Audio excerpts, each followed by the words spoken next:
We had to do it to him. We had to do it to him, bro. Got a new fresh cutty Roni. But look, I did get my hair a little bit shorter than expected. I had to use a coupon I had, bro. I'm not gonna lie. It was a free haircut. It's a good haircut. I'm not gonna lie. It's a good haircut. But it is not exactly what I wanted. The dude did kind of cut that shit off. Like I wanted to grow my hair out a little bit longer, but it is definitely a setback to where I wanted it to be. But it's okay, chat. Look, this is just a rough week. I've had a rough fucking week, man. I've gotten 2 fucking speeding tickets in 2 days, dude. That is a wham bam, thank you, ma'am. 2 speeding tickets in 2 fucking days, bro. Back to back. I didn't even know that shit was possible. I was meeting the fucking speed of traffic. One dude, like the officer was like, yeah, bro, like that guy was going 84 and you were going like 86. I had to get you. I'm like, bro, oh my God, he got me off like 2 miles per hour extra. Like, and the other one was going like 90 and I was going like 92, 94. I don't know, whatever the fuck. Allegedly. This is all GTA roleplay, bro. I don't know. And then while this was happening, I got fucking sick as hell this whole fucking week. I felt like I had the flu. So I've been as sick as a dog. I couldn't even get up to my computer the other day to even stream for like a second to just turn on the computer. My voice still feels a little gone, so I'm drinking some of that Robitussin to get that cough like out of the way. But dude, I don't know. This week's been shit, man. I feel like this week's been shit. I just want God to bless me at least once this week with like some money, some bro. Like that, the fucking tickets are gonna be $1,000, $500 each, bro. I'm gonna get shafted by these tickets, bro. I'm not rich. Like I'm not made of money, bro. DoorDash, here I come. You know, I don't know, bro. This shit is crazy, man. I genuinely was like, fuck, dude. Like the first one hurt, but the second one was like, bro, I don't even give a fuck. I need to go to the doc because I literally had to go to the doctor. The second one was actually this morning. I can't even lie to you. The second one was this morning, bro. I was going to a fucking doctor's appointment because I was so sick. Like I couldn't get out of bed, so I had to go get some fucking injections to like start feeling better, bro. My voice is still a little fucked up. But I'm like back at kicking it, you know, because I'm like short of breath. I still got a cough. But it is what it is, man. I typically don't get sick like this, but I feel like it's just going around. I don't know. I feel like I've been trying to like lock in. The more I try to lock in, the worse it gets. I feel like when I was living like a degenerate as a comedian, like a full-on comedian where I was at a comedy show every night of the week till 2 a.m, I was living a better, more promising life than now, bro, where it's like the more I try to stay in the house, the worse shit happens. Like, you know, it's like I literally left my house this morning. Like I was looking like a fucking bum. I literally left my house and got a ticket 10 minutes after leaving, bro. Like 10 minutes after getting out of my bed. Like I looked like an absolute bum and I got a fucking ticket, bro. Same thing the other day. I woke up feeling not the best. I actually was going to work a little earlier than normal. I typically always get there 30 minutes to an hour than I did that other day, like yesterday or a day, whatever. And I fucking ended up getting a ticket and I made it fucking exactly the time I make it because I was fucking at the traffic stop for 30 minutes. And sometimes, bro, you just have to like sit back and just be like, it is what it is. You know, you can't make everything, you know, work. You know, sometimes you just kind of have to just say, fuck it, bro. Like, I don't know what to say. I genuinely want to like get a little Zop pack, like smoke that chronic and just kind of just forget about it, bro. Like, it just genuinely pissed me off because I'm like trying to save up for a new car, trying to get some money together. And then I get shafted by a K, bro. 500 each, bro. These tickets are expensive, dude. I don't know. I hope y'all having a good day and an even better day now that your boy's here. Now that I'm fucking, you know, yapping about my shitty ass fucking week, bro. I started the week off with like a terms and service on YouTube, bro. Like I literally was like editing videos and posting them as much as I can, and I schedule something, you know, on Super Bowl Sunday. That night I scheduled something at 11:30, and like 11:50 they said I had one view on the video, bro. One view on the video.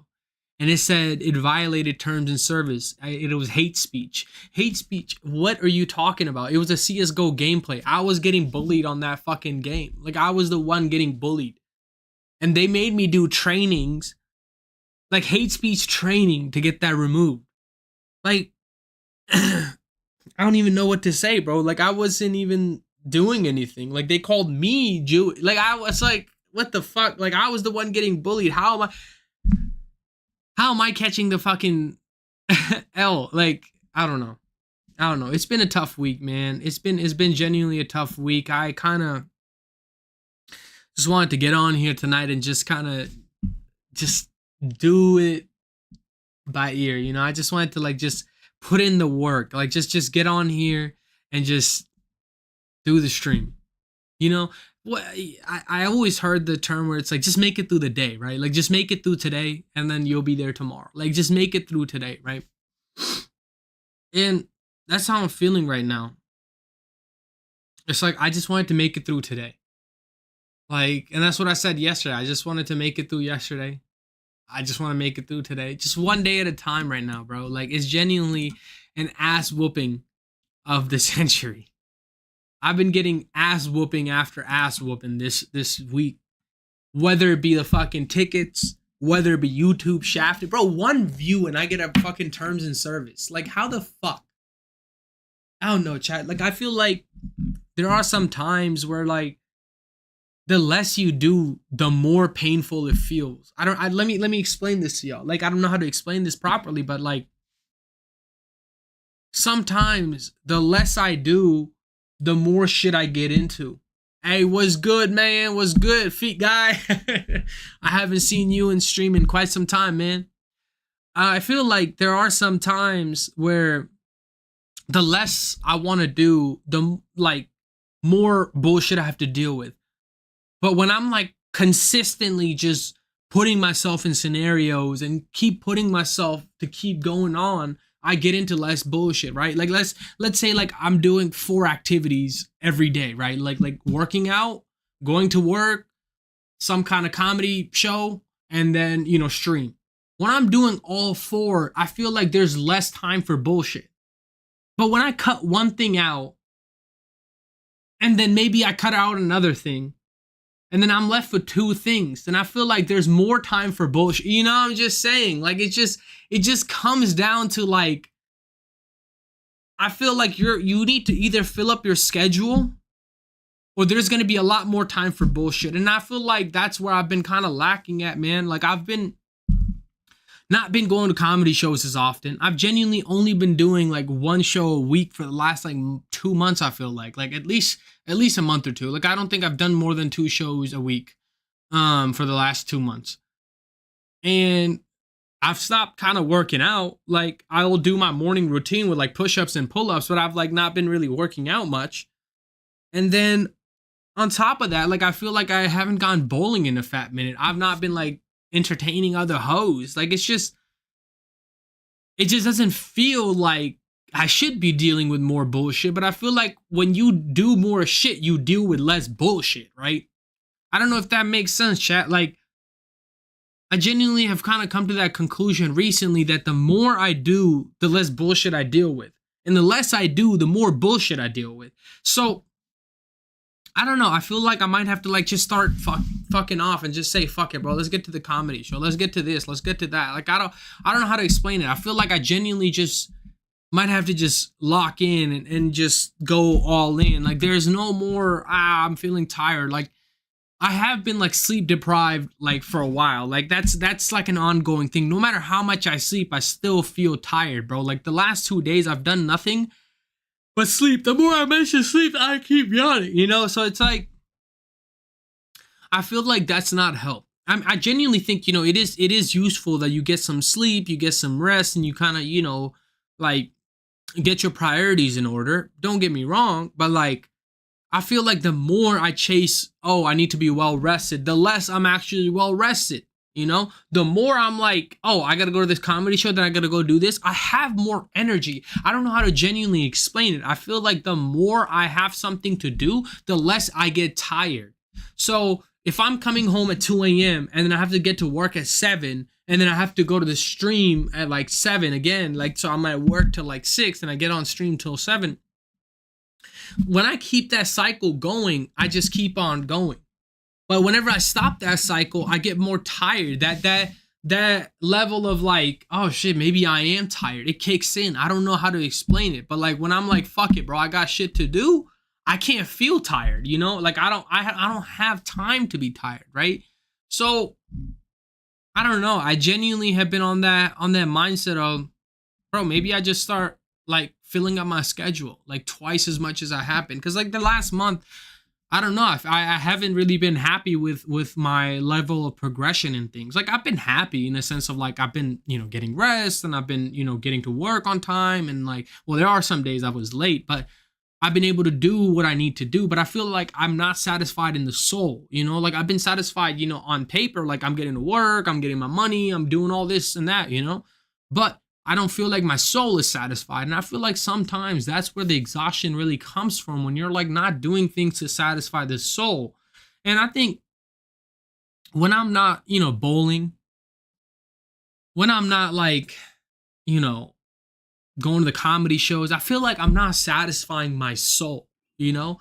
And that's what I really have been like kind of aiming towards this upcoming like couple of weeks, is like I might aim more towards like getting the soul, you know, recoup. Like, cause I feel like, bro, I've not really been chasing the hoes because I've not really had the money to spend it on the hoes. Like, genuinely, bro, like, I feel like I just wanted to get more like money together before I like start going on fucking chronic dating. You know, chronic dating is like a real thing, you know.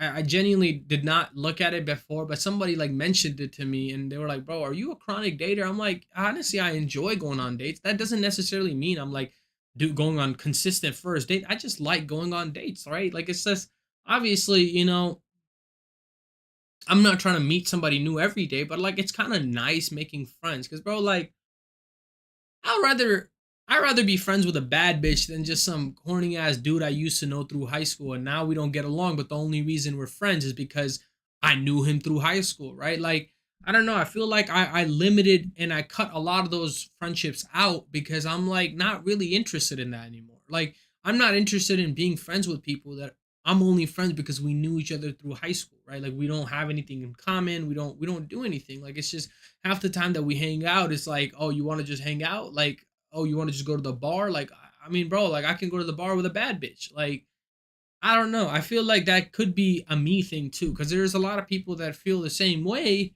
where they want to have friends, but they're like, bro, the friends that I do have is like they've been friends since high school. Like, don't get me wrong, I do like some of my friends since high school. They're still cool friends, but like I have a very like outgoing personality, right? Like I have a personality of an extrovert, right? Like I can be an introvert for sure. I talk to a fucking camera, bro.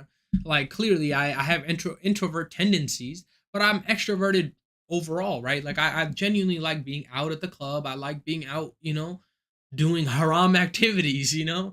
I mean, genuinely, I'm not saying that club is the only thing you got to do, but like, I just don't like sitting on the couch or just being in a room all day. Like, that's just not me.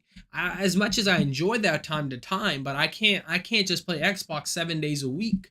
I did that during the winter storm and it was the best time I ever had, but that was because everybody was stuck inside. When you genuinely have a reason to be inside, okay, that is a good day to have. But like, if I'm like saying, fuck it, like it's a good day out but I don't really want to do anything, like that's just not who I am. I just genuinely cannot stay home when I can go outside and do stuff. But also the thing is, when you go outside and do stuff, money is required. So that's the number one thing that I wanted to like start door dashing or doing some kind of like, you know, gig work for, because like then I can, you know, spend that extra cash on fun activities, because that's what I would want to do, is like fuck fuck off and not have to worry about, hey, am I going to be able to pay rent tomorrow? Am I going to be able to pay this? Am I going to be able to do that, you know? Because I feel like when you go out drinking and you end up spending like $300 and you're like, fuck, dude, like I had this thing, dude, I had that thing, dude, I got fucking tickets to pay. When you got shit like that, bro, I think that becomes a problem, right? Like then you're shooting yourself in the foot when you're like, spending the money that you can use. Like you're going over budget, right? You're living above your means. And I'm not gonna lie, that is sometimes a problem when you go out a lot. And I feel like that's not what I want to do. I want to be in like a healthy middle where I'm like not going out all the time, but I'm also like not just staying home. Like, and I think that's the balance that I was trying to find because for like a little while, bro, like I was genuinely like staying home and like sure, like saved me quite a bit of money, but like I feel like I was just letting life just run on by and I just keep running on a treadmill rather than running on the road, right? Like it's sure you're getting your running in, but when you're running out on a track is different than running on a treadmill. Sure, you're getting similar benefits. You're losing weight, you're sweating, you're really getting your cardio up. Sure. But running on a treadmill is a completely different fucking ball game when running an ultra marathon, right? It's just different terrain. The weather is different. The stuff that's around you is different. And that's the thing. I feel like I've been a fucking giant pussy for the last couple of years, man. Like I don't know. I don't know how to explain it. That's the only way I could think on it. Cause bro, like I used to play 7-on-7 and all I would do is just grind. Like I'm talking like not grind as in like work all the time. I'm talking like I would just lift weights, fucking go for a jog, like do some kind of activity that gets me sweating. Recently, I don't think I've done that in so long. And I don't know if it's just because I was chasing these bad bitches and I was just chasing a level of excitement that wasn't real, right? Like when you're chasing an excitement level of just, artificial dopamine, which is just like running on a treadmill, right? Like it's like, sure, you can get that level of work and that level of dopamine, but it's not the same as actually putting yourself in the field and doing it out in the field. And that's what I felt at the sauna a couple weeks back when I was just sitting in there. I'm like, sure, I'm like sweating a lot, but I feel like I'm not working hard enough to be sweating this much, right? Like back in the day, I would work out 3-4 hours a day and then I'll be like, oh shit, I'm sweating quite a bit. Nowadays I go like 45 minutes to the gym and I like do a bunch of weights and I'm like, oh wow, okay, wow. I get bored. It's like a level of ADHD that I can't explain. Like, right? Like, and that's why I deleted Instagram because I wanted to be away from that chronic like dopamine surge, but I feel like it's everywhere. Like no matter what you do, like I'm still having the same amount of phone time, except that phone time is getting distributed now instead of Instagram, it's Facebook. And then instead of, anything else, it's YouTube. Like YouTube is so like so good. Like cuz you can go from one podcast to another productive video and it just feels like you're doing nothing but learning something, right? Like it doesn't even feel like a waste of time. It genuinely feels like you're actually spending time learning something. And that's cool. Like, don't get me wrong, that's cool. Like that is a good use of time to time, but there is a level of usefulness that comes with just sitting there in silence and nothing going on. Like there is a level of usefulness to boredom. Like being bored is helpful. I think that does help. And I was just like I said sick again. I was just sick a couple of weeks ago. And when I was sick a couple of weeks ago, I was just sitting there like just like what the fuck, dude? But like this time around, I was like, okay, this might be like kind of nice and kind of cool to have just because like I've just been going. So sometimes I feel like your body just is like fuck off. Like just chill for a second, dude. I don't know, man. I don't know. Just need to get some water in me. I've not been hydrating as well.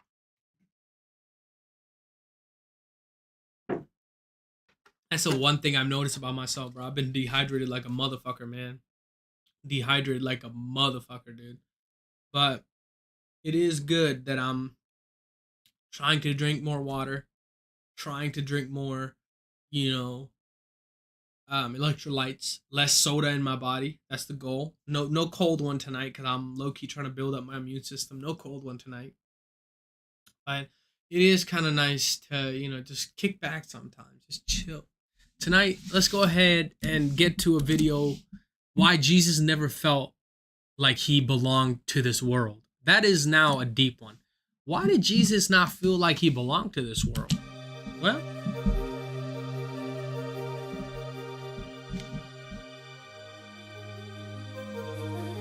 there's something in the gospel accounts that most sermons gloss over. Something uncomfortable that doesn't fit neatly into the narrative of Jesus as the perfect human example we're supposed to emulate. Throughout the texts, in his words and actions, there's a persistent thread of alienation, of fundamental disconnection from the world around him, of someone who inhabited human society but never quite belonged to it. He speaks constantly about another kingdom, another realm, another reality that isn't this one. He tells his followers repeatedly that they're in the world but not of it, that their true home is elsewhere, that everything around them is temporary and not to be trusted or invested in too deeply. And when you read the Gnostic Gospels, the texts that didn't make it into the official Bible, this theme becomes even more explicit and more disturbing. Jesus experienced this world as a prison, as a realm of darkness and ignorance, ruled by forces that aren't the true divine. And his entire mission was to show others how to recognize their imprisonment and find the way out. The canonical Gospels preserve hints of this alienation, despite centuries of editing to make Jesus more palatable, more integrated into the religious and social order his teachings actually challenged. Consider the passage where his family comes looking for him, thinking he's lost his mind, and someone tells him his mother and brothers are outside wanting to speak with him. His response is jarring. Who is my mother, and who are my brothers? He gestures to his disciples and says, Here are my mother and my brothers. For whoever does the will of my Father in heaven is my brother and sister and mother.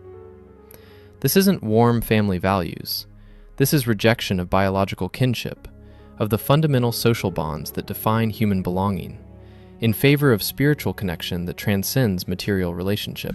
I feel like when you're bored, you connect with the super realm. Like I don't know how to explain it. I feel like the best time to write or best time to, do any kind of comedic writing I've had is when I'm bored as fuck. And I feel like you're alone, you're with your thoughts, and that's when you're connecting with the higher realm, Or the moment when someone offers to follow him, but asks to first bury his father.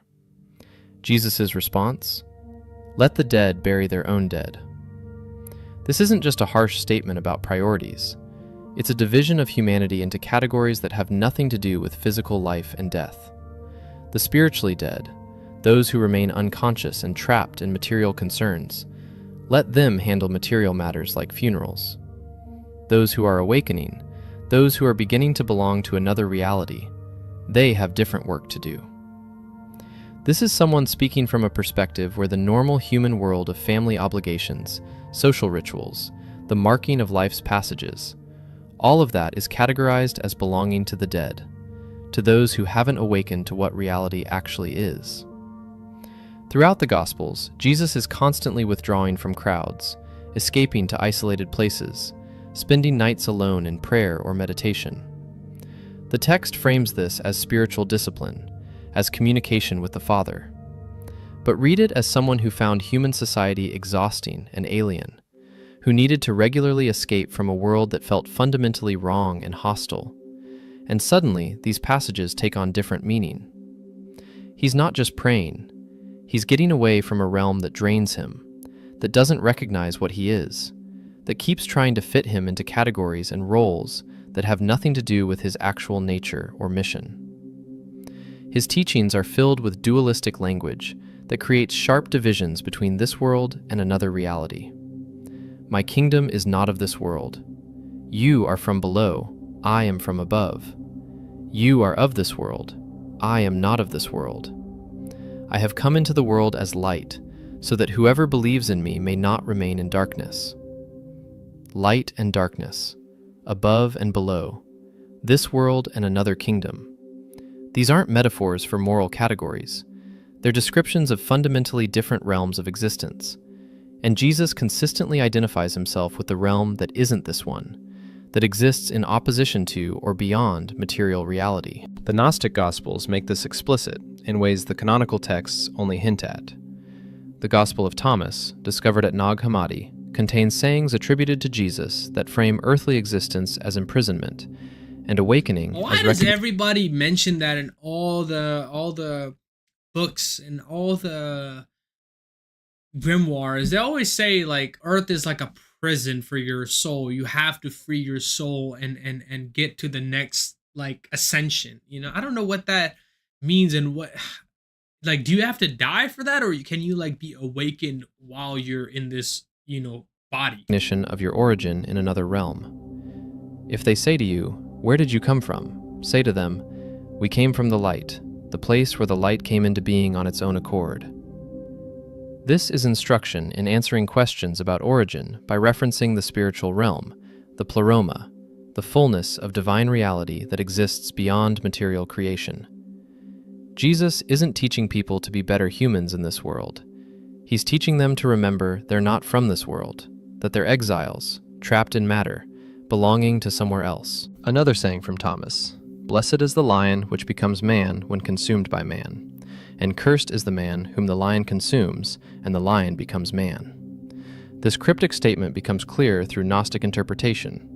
The lion represents the material animal nature, the body and its drives. When consciousness, man, consumes and masters the material nature, transformation occurs. But when the material nature consumes consciousness, when you become completely identified with body and world, you're cursed, lost, trapped in matter. Jesus is teaching recognition of... But like, does that mean like don't chase money, don't chase fame? But like, I have heard that so many different places, but I just want it to make sense, right? Like, does it mean like, of course, have a good life, have a good family, have a good faith, but don't get bogged down with the day-to-day life, right? I want to understand it a little bit better. This battle, this danger, this fundamental alienation between spiritual consciousness and material existence. The Gospel of Philip, another Nag Hammadi text, contains this passage. Those who say they will die first and then rise are in error. If they do not first those who die receive the resurrection while they live, when they die, they will receive nothing. This is Gnostic awakening described explicitly. Resurrection isn't a future event after physical death, but a transformation of consciousness that must happen while still in the body. A recognition of spiritual... So you would have to do it in your living life. You have to actively choose to be a better version of yourself. Okay. reality that allows you to exist in the material world while no longer being imprisoned by it. Jesus experienced this. But what does it mean by imprisoned by it? Does that mean like financially? Because bro, a lot of people are imprisoned by it by being in debt, being, you know, a wage slave, you know, like resurrection while alive. This awakening to his origin beyond matter, and that's why he never belonged here. He was awake in a realm of sleepers, conscious in a world designed to maintain unconsciousness. But even in the canonical Gospels, his alienation from normal human life is evident if you look for it. He never married, never had children, never owned property or established a permanent home. Foxes have dens and birds have nests, but the Son of Man has no place to lay his head. He was literally homeless by choice, refusing to root himself in material existence through the normal markers of belonging: family, property, community position. This wasn't poverty. But see, that's the thing. If you do that nowadays, people are gonna look at you like you're going crazy. It is very hard to understand sometimes. You know, the obviously you're not supposed to take it as literally, but I do understand. You know, not living in the material world. But the problem is when you're trying to live by this, you know, this moral code of I'm gonna, you know, live below my means, but like people look at you like, oh, why aren't you achieving more? Or if you don't have the financial needs or financial gains, like people are gonna look at you like, are you a loser? Like what is going on? You know, it's like being content is not really looked on or looked on as fondly for people, you know? This was deliberate refusal to participate in the structures that bind people to material existence and material identity. His relationship with his own family was strained at best. They thought he was insane. They tried to take him away, to control him, to make him stop the teaching and behavior that was threatening their social position and safety. He rejected them publicly, repeatedly. When he was told his mother wanted to speak with him, he didn't even go to her. When someone in a crowd called out, "Blessed is the mother who gave you birth and nursed you," his response was dismissive. Blessed rather are those who hear the word of God and obey it. Even honoring his mother, one of the commandments he supposedly came to fulfill, he rejects in favor of prioritizing spiritual connection over biological relationship. This is someone who experienced family bonds, social obligations, the normal human web of relationships and responsibilities as traps, as distractions, as belonging to a realm he wasn't part of. But see, that seems hard. I mean, I get, obviously we're not trying to get to the root of everything, but most people can't do that. So I feel like it would be kind of hard to reject your mother. She's going to come beat your ass. The Gnostic interpretation is that Jesus recognized these earthly connections as the archon's mechanisms for keeping souls bound to material existence. You get married, have children, acquire property, take on social roles and obligations, and all of this creates investment in material reality, creates reasons to stay identified with your earthly life, rather than recognizing it as temporary imprisonment. His teachings on wealth and possessions go beyond moral instruction about generosity. Do not store up for yourselves treasures on earth, where moths and vermin destroy, and where thieves break in and steal. But store up for yourselves treasures in heaven. This isn't just about being less materialistic. It's about recognizing that material reality is fundamentally unstable, temporary, not worth investing in because it's all going to decay and disappear. The only thing worth accumulating is spiritual treasure, awareness and gnosis that transcends material existence.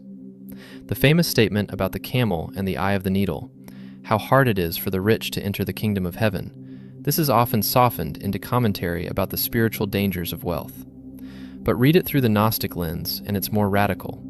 Wealth binds you to material reality, creates investment in earthly existence, makes you belong to this world in ways that prevent you from belonging to the kingdom that isn't of this world. The rich can't enter, not because God punishes them, but because they've made themselves at home in a realm Jesus experienced as foreign and hostile. His miracles, when examined closely, often involve demonstrating that material reality's laws aren't absolute, that consciousness has power over matter, that the rules governing physical existence can be overridden by someone awake to another level of reality. Walking on water, turning water to wine, multiplying loaves and fish, healing diseases, raising the dead. These aren't violations of nature's laws performed by supernatural power. They're demonstrations that nature's laws are local to this realm, that consciousness originating from beyond this realm isn't bound by these limitations. Jesus didn't belong to this world, so this world's rules didn't fully apply to him. The Gnostic text, the second treatise of the great Seth, contains a stunning passage where Jesus speaks about his crucifixion. I did not die in reality, but in appearance. It was another who drank the gall and the vinegar. It was not I. They struck me with the reed. It was another, Simon, who bore the cross on his shoulder. It was another upon whom they placed the crown of thorns. But I was rejoicing in the height over all the wealth of the archons. This is Jesus describing his crucifixion from a perspective of not being ultimately touched by it, of his true self remaining beyond the reach of material violence, of the body being one thing and consciousness being something else entirely that can't be killed. This is consciousness to me is like the light of God placed in you, basically. Consciousness is that level of light and connection that you have to the Lord, whether it be, Allah, or whether it be Christian, like whatever you want to say. I think that consciousness is just genuinely the light bestowed upon you by God. Extreme alienation from embodiment itself. The body that suffers isn't the real self. The physical pain and death happening to the body is happening to something Jesus doesn't identify with completely. He's already so disconnected from material existence that even his own body's torture and death feels like it's happening to someone else, to another, while his actual awareness remains in the height, in the spiritual realm beyond the Archon's reach. Whether this is literal or metaphorical doesn't change the psychological and spiritual reality it describes. Someone so fundamentally not belonging to material existence that even the destruction of his physical form doesn't touch his actual being, doesn't reach the part of him that's real. This is consciousness that has completely disidentified from the body, from material circumstances, from earthly life as the locus of actual identity or meaning. His prayer in Gethsemane reveals the depth of his alienation and anguish. "My Father, if it is possible, may this cup be taken from me, yet not as I will, but as you will." He's in agony, sweating blood according to Luke's account, begging to escape what's coming. This is someone trapped in a situation he desperately doesn't want to be in, asking to be released from the mission, from the embodiment, from having to go through with what material existence requires of him. The text frames this as submission to divine will, but read it as someone pleading to escape from a realm he never belonged to, forced to endure suffering in a world that's fundamentally hostile to what he is, and the anguish becomes even more profound. Throughout his ministry, he's constantly misunderstood. His disciples don't get what he's teaching. The religious authorities think he's a blasphemer or a threat. The crowds want him to be a political messiah, to overthrow Rome, to establish an earthly kingdom. He keeps trying to explain that his kingdom isn't that kind of kingdom, that he's not that kind of leader, that everything they're expecting is based on not understanding what he's actually about. This is the loneliness of someone whose reality is fundamentally different from the reality everyone around him inhabits and assumes is the only reality. That's the thing, bro. Whenever you start talking about this kind of stuff with people that are not intellectually inclined, not really all there mentally, they will call you crazy. They will call you names. They will call you things because they just don't understand it. How do you show a crackhead how rockets fly? You can't, right? You can't teach a crackhead how to fly a rocket to the moon. To him, it's all blasphemy. So it's hard for somebody that is truly awakened to make an average person understand what they truly mean, because it's just going to sound like gibberish. So you just sometimes have to be like quiet. The moment in John's Gospel where Jesus says, "I am not of this world," in response to Pilate's questioning, this is as explicit as it gets in canonical text. Not, "I'm a better version of human," or "I'm showing you how to live rightly in this world." Simply, "I am not of this world. I don't belong here. This place is not my origin or my destination. I'm passing through, trapped temporarily in a realm that isn't my home, and my entire presence here is about showing others that they don't belong here either, that this isn't what they are, that there's somewhere else they're actually from and can return to." The Gnostic Gospel of Truth describes Jesus' mission explicitly. He came into the midst of the school, and he spoke the word as a teacher. Those who were wise in their own estimation came to test him, but he confounded them because they were foolish. They hated him because they were not really wise. This is Jesus as Gnostic revealer, coming into the realm of the Demiurge's schools, the systems of earthly wisdom and knowledge, and revealing them as foolish, as based on ignorance of actual reality, and being hated for it because people invested in earthly wisdom, in their position within worldly hierarchies of knowledge, can't tolerate having their entire framework revealed as ignorance. His repeated statements about being sent, about coming from the Father, about returning to the Father, these create a narrative of temporary mission into foreign territory. I came from the Father and entered the world. Now I am leaving the world and going back to the Father. This is someone describing themselves as not native to material existence, as having come here from elsewhere for a specific purpose, and looking forward to leaving, to returning to their actual home beyond this realm. The Transfiguration scene, where Jesus' appearance temporarily changes, and he's seen in glory speaking with Moses and Elijah. This is often interpreted as revealing his divine nature, but it can also be read as a momentary dropping of the disguise, a glimpse of what he actually is beneath the human appearance, something that doesn't belong to earthly existence, something so alien that the disciples are terrified and fall to the ground. Peter's response, wanting to build shelters and stay there, is the human desire to make transcendent reality permanent and earthly. Jesus' response is to return to normal appearance and continue the mission. He can't stay in that revealed state. He has to continue wearing the human disguise, continue appearing to belong to this world, even though he fundamentally doesn't. The Apocryphon of John, a major Gnostic text from Nag Hammadi, describes the revealer figure this way: I am the light which exists in the light. I am the remembrance of the providence. I entered into the midst of the prison, which is the prison of the body. And I said, He who hears, let him get up from deep sleep. And he wept and shed tears. Bitter tears he wiped from himself, and he said, Who is it that calls my name? And from where has this hope come to me, while I am in the chains of the prison?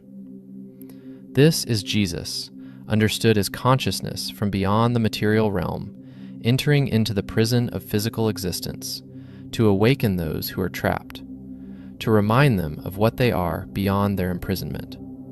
And those who awaken, who respond to this call, they begin to share his alienation, begin to recognize that they don't belong here either. This is why he tells his followers, If the world hates you, keep in mind that it hated me first. If you belonged to the world, it would love you as its own. As it is, you do not belong to the world, but I have chosen you out of the world.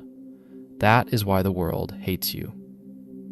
He's describing the transfer of his own alienation to those who awaken through his teaching, the recognition that spreading to them that they're not of this world either, and that this recognition makes them targets of the world's hostility, because they've stopped belonging to it, stopped accepting its reality as ultimate reality. Jesus never felt like he belonged to this world, because he didn't.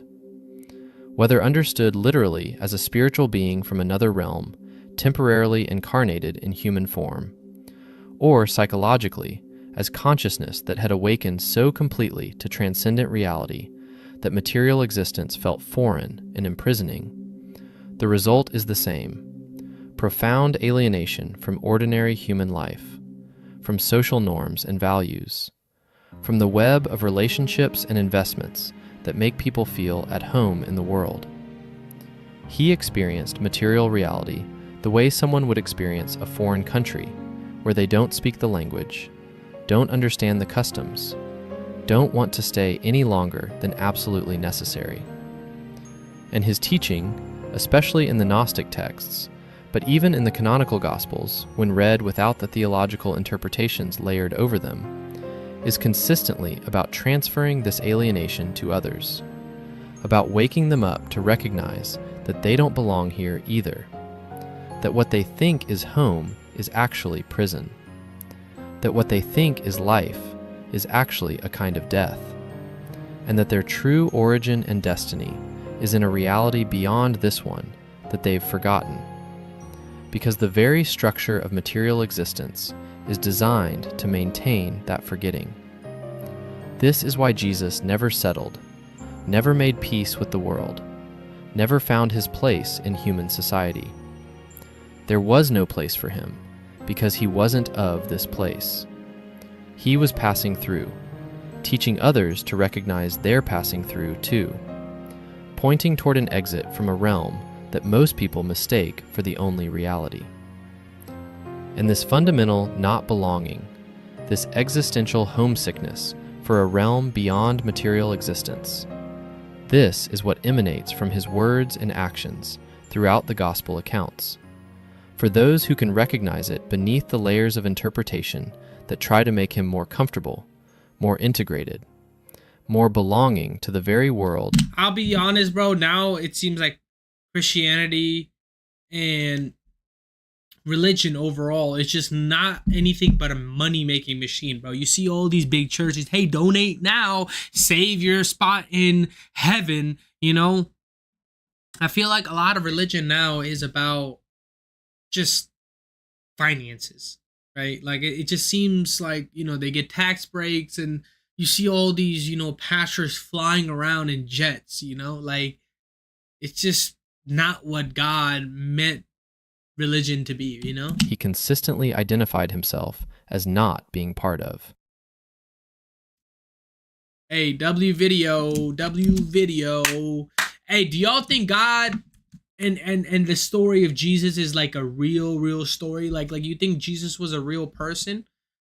Because in Islam, being a Muslim, like Jesus was real. He's just a prophet, right? Same thing with Muhammad. It just says, that a lot of these, prophets come and go to help humanity become a better version of themselves, become a next step in evolution. Like they all come towards, a important part in the shift in humanity, right? So I'm not exactly sure if you guys, believe in that, if you guys care for that.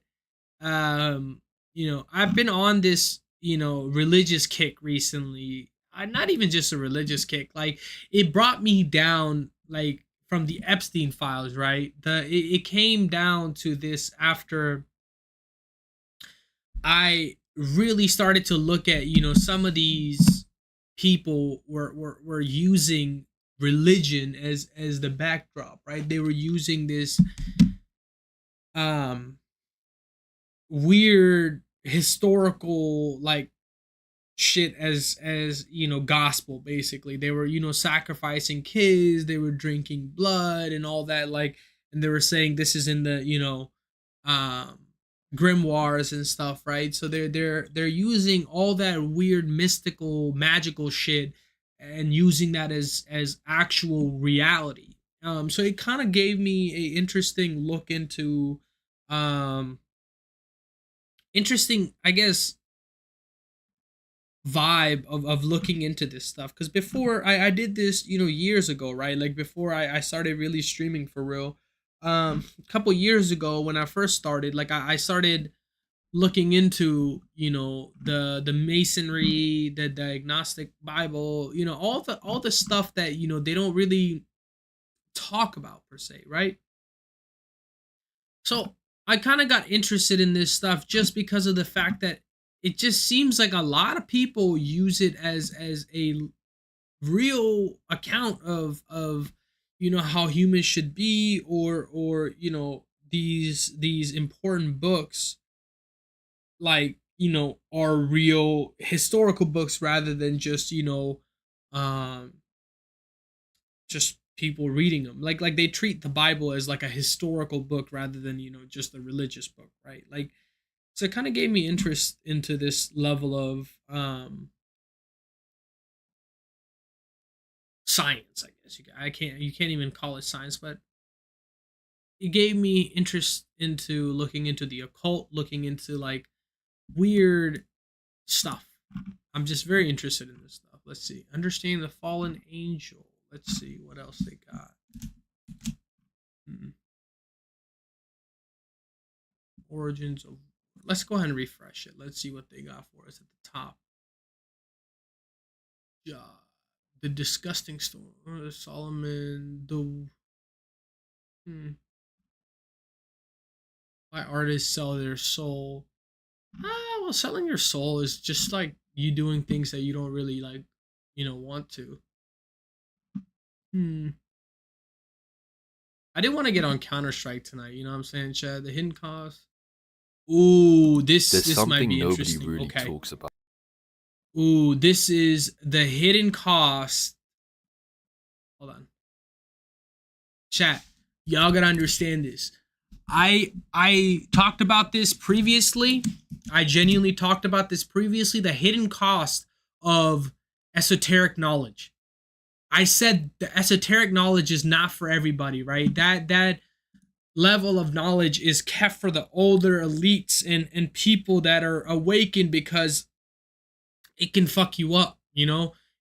Unless you have like your day-to-day taken care of, it can fuck you up in a sense of like mentally you would just kind of be like, bro, nothing is real. Like, you know, you ever had a friend that started doing acid at a young age, and like as they got older they just kind of got fucked up, you know? Like the acid just kind of fucked them up. Now they're just, you know, flipping burgers at McDonald's, you know? It's just like they were supposed to be some genius, but then they started just flipping burgers because they just got cooked by doing acid. Because like it makes you think like, oh bro, I'm figuring all this shit out, I'm becoming this smart guy.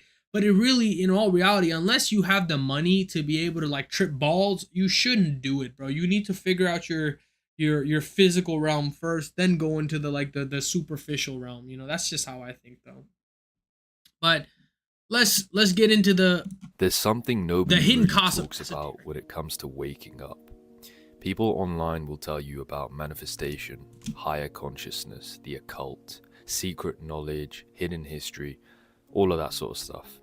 They make it sound like once you see the truth, everything becomes magically clearer and easier and somehow lighter. Here's the problem. Nobody tells you what happens when you see too much too fast, with no one around to help you hold it.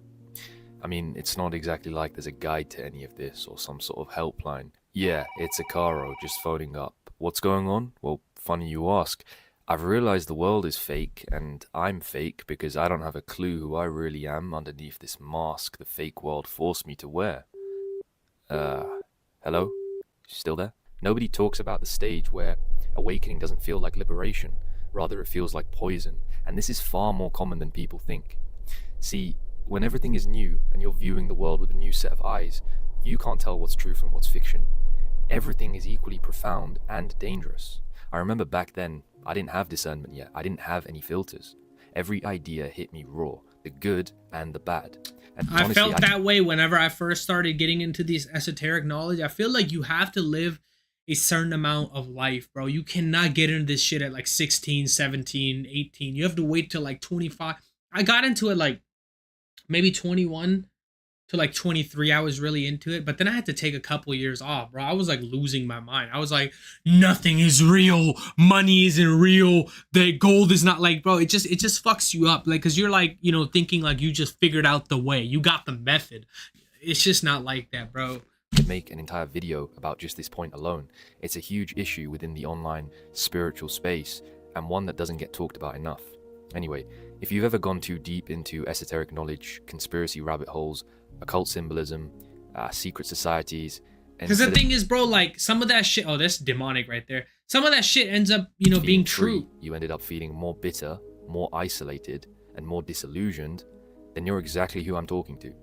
Because like I saw like the Epstein shit years ago, right? Like until the documents just came out. But like I was figuring this shit out way back before like the documents are official, right? Before Epstein even died. I started like reading about that shit like way back in 2021, 2022.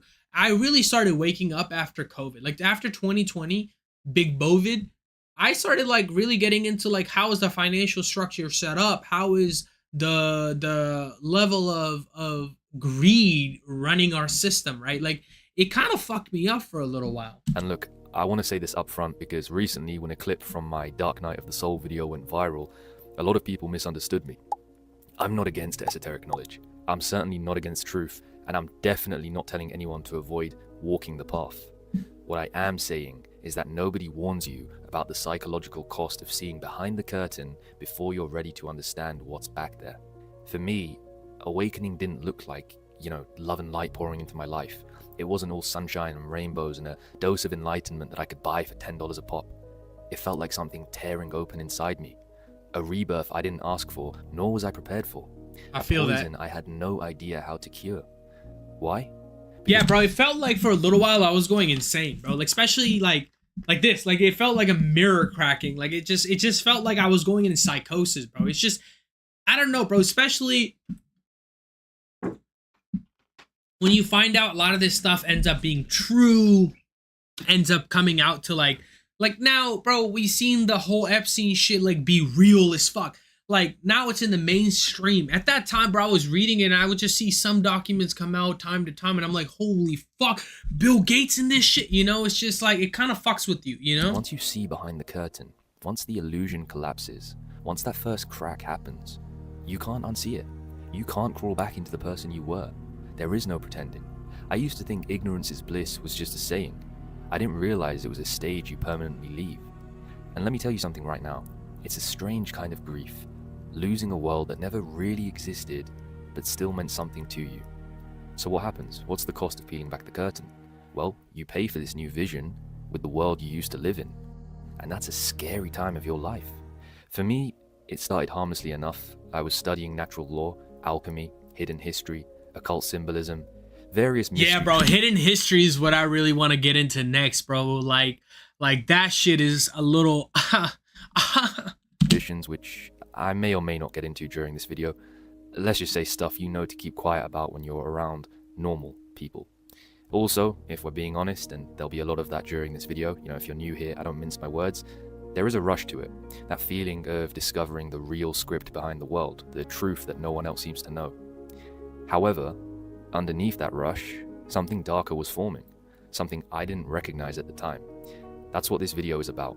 It isn't the romance of awakening, but the part no one prepares you for.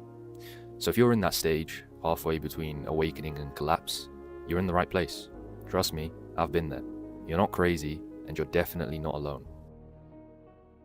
At first, to put it plainly, it began with curiosity. I was very curious about how things Hey, you know what they say, curiosity killed the cat. actually worked. I just wanted to understand, and I wanted to acquire that understanding by any means necessary. When I say I was hungry for knowledge, I was hungry for knowledge. You know, the unknown is very seductive in that sense.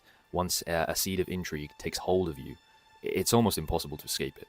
I had questions that kept me up at night and a burning desire to have them answered. Why does the world feel the way it does? What is the real truth? Why do people behave the way they do? Why does so much of life feel off? So I started reading, I started watching, I started listening. More late nights spent studying various forms of esoteric knowledge than I can recall. If it were a university degree, I'd have a doctorate. Endless rabbit holes, one idea leading to another, seeing how a lot of this is linked but never quite finding explicit answers, only more questions which lead to more rabbit holes and then more ideas. You get the gist.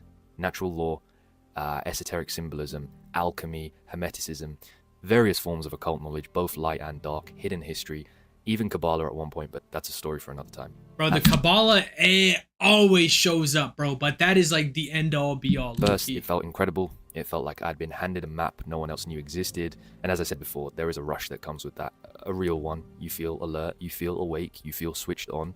You start connecting dots everywhere. Patterns appear where there used to be randomness. Synchronicities seem to keep on unfolding. And if I'm being completely honest, there's a subtle sense of being chosen that creeps in. Not in an arrogant way at first, but more like, why am I seeing this and nobody else is? I guess it gave me some sort of mystical meaning or divine purpose, you know, this feeling that I was special somehow. I'd be awake at 3 in the morning, watching lectures, piecing things together, feeling like the world is finally making sense, and then I'd step outside the next day and feel completely disconnected from everyone around me. That's when something started to shift. Gradually, insight turned into isolation, and I didn't notice the difference. I hope some of my close friends watch this video because they'll tell you firsthand in the comments, I went into hermit mode for over a year. You know, most of my friends live fairly close to me. Yeah, I'd only see them once every 6 months, maybe. Put it this way, the pursuit of knowledge took over my life. Slowly, over time, when I did venture outside my cave, I stopped seeing people. Instead, I started seeing programming. I'd listen to conversations, and instead of hearing individuals, I'd hear scripts, usually inherited, beliefs recycled from parents or culture or religion or politics or social conditioning, unintegrated wounds. And despite recognizing this, I'd mentally class the people I came across into archetypes, like they were some sort of foreign species only I could understand. See, I did that for a little while, but I think I got a little bit of a goldfish brain, so none of that really stuck too long. After a little while, I was like, mind wipe, you know? It was like once I'd learned the pattern, I couldn't unsee it. And at first, that felt like clarity. Looking back, it definitely was not clarity. It was distance. I wasn't relating to people anymore. I was observing them. I'd walk through London and feel like I was surrounded by NPCs, and that thought should have scared me more than it did, because instead But I don't think that ever goes away. Weirdly enough, bro, I still feel like that sometime until somebody comes into my area or my, like, I guess my personal space, and then they start chatting with me, and then you can gauge if they're like a bot or not, you know? passion, it started producing something else. Frustration, But it goes away. irritation, eventually, dare I say, resentment. I remember thinking things like, how can you not see through this? How can you still care about this meaningless stuff? How stupid are you? How can you just go on living like everything's normal? That's when I crossed the line without realizing it. On the surface, it looked like awakening. You know, I was gaining all sorts of hidden knowledge. That equates to spiritual growth, right? Back then, that's what I thought. In reality, it was the beginning of withdrawal. That's what I'm saying. Like, sometimes it just feels like you're going into psychosis. Like, genuinely, it is the early stages of psychosis. There's a line from Dostoevsky that really captures this state. The idea of loving humanity in the abstract, but struggling to love the human being standing right in front of you. Honestly, it's not easy for me to admit this, but I want to keep this video transparent. That was who I used to be. I cared deeply about truth, about humanity, about waking people up, but I had very little patience left for actual humans. And that's how the poison crept in. Not all at once, quietly, over time, disguised as insight. The more I learned, the more alone I felt. The more I saw, the less connected I became. And I didn't notice the danger because everything I was experiencing felt intellectually justified. I thought I was becoming clearer. I didn't realize I was becoming colder. There came a point where I had to stop and actually ask myself, what exactly is happening to me? Because the more distance I got from that period of my life, the clearer the truth became. It wasn't the knowledge itself that poisoned me. It was the state I was in when I received it. Let me explain. Knowledge is neutral. Okay, by itself it holds no power. And that's not even going into the difference between applied knowledge and knowledge that you do nothing with. But I don't want to confuse anyone watching the video at this point. However, whilst knowledge is neutral, the psyche receiving it is not. And if your inner world isn't ready, knowledge doesn't expand you, it splits you. And from everything I've lived and everything I've watched happen to others, there are three main ways it turns toxic. Let's start with the first one. At this point, I didn't realize it, but I wasn't becoming enlightened. I was becoming inflated. Once you start seeing programming, it's very easy to start despising the programmed. And the irony here is insane. You think you're becoming free, but your heart is shrinking. You start loving truth, the idea of truth, more than people. This is where Nietzsche's abyss begins to whisper for the first time. Not the full descent, just a whisper. Be careful. If you stare too long at the abyss starts staring back. Most people misinterpret that quote as, don't think too deeply. That's not what he meant. What he meant was when you stare at the shadows of the world without enough inner light, the shadows reshape you in their image. And this is the thing that no one tells you when you first begin walking this path. Light and shadow aren't opposites in the way people imagine. They exist inside each other. Hermeticists call it the law of polarity. Taoists express it through yin and yang. Every light carries a seed of darkness, and every darkness carries a seed of light. So when your inner light isn't strong enough, the polarity kind of reverses. Instead of you transforming the shadow transforms you. You start believing that because people are unconscious, you must rise above them, you must separate, you must be different. Before you know it, truth turns into elitism. Insight turns into irritation. Awakening turns into nothing more than emotional superiority. That's the first poison. This is where Nietzsche's abyss isn't just whispering anymore. It has its hands around your throat. Once you see through society, through institutions, through structures and ideas that hold no real meaning, once you realize how much of life is inherited, conditioned, manufactured, there's this terrifying moment where you genuinely ask, alright, well, if everything is illusion, what's the point of participating in any of it? This is the deeper meaning of Nietzsche's warning. The abyss isn't the world. The abyss is the collapse of meaning inside your own psyche. It's the moment where every structure falls apart and you're left floating in the void with no anchor. Here's the brutal. That's what I always say, bro. You have to find an anchor, bro. Whether it be fucking sports or something, some dumb activity. It needs to be so dumb that you can enjoy it no matter how smart you think you are, how stupid you think you are. You need to find an activity that makes everything seem okay. Like bowling. It's the simplest thing I do, but it makes the day by day easy because Just roll a ball and hit some pins. Like, that's all it is, bro. You need to find something. Camping is easy, but it is hard on your body, right? You need to get back into reality sometimes. It is a good way to catch yourself, bro. Get you a good light. Like you know how like they have light towers, you know, for the ships to find shore. It's kind of the same thing, bro. You need to find shore sometimes. Proof. If your inner foundation isn't strong, you don't float, you drown. You think you've achieved some higher state of nothing matters, but really you've just lost the ability to care. This isn't awakening. It's nihilism disguised as spiritual growth. Once you learn about illusion, once you learn the world isn't what it seems, you're presented with two temptations, and both look spiritual on the surface. Temptation 1, hate the world.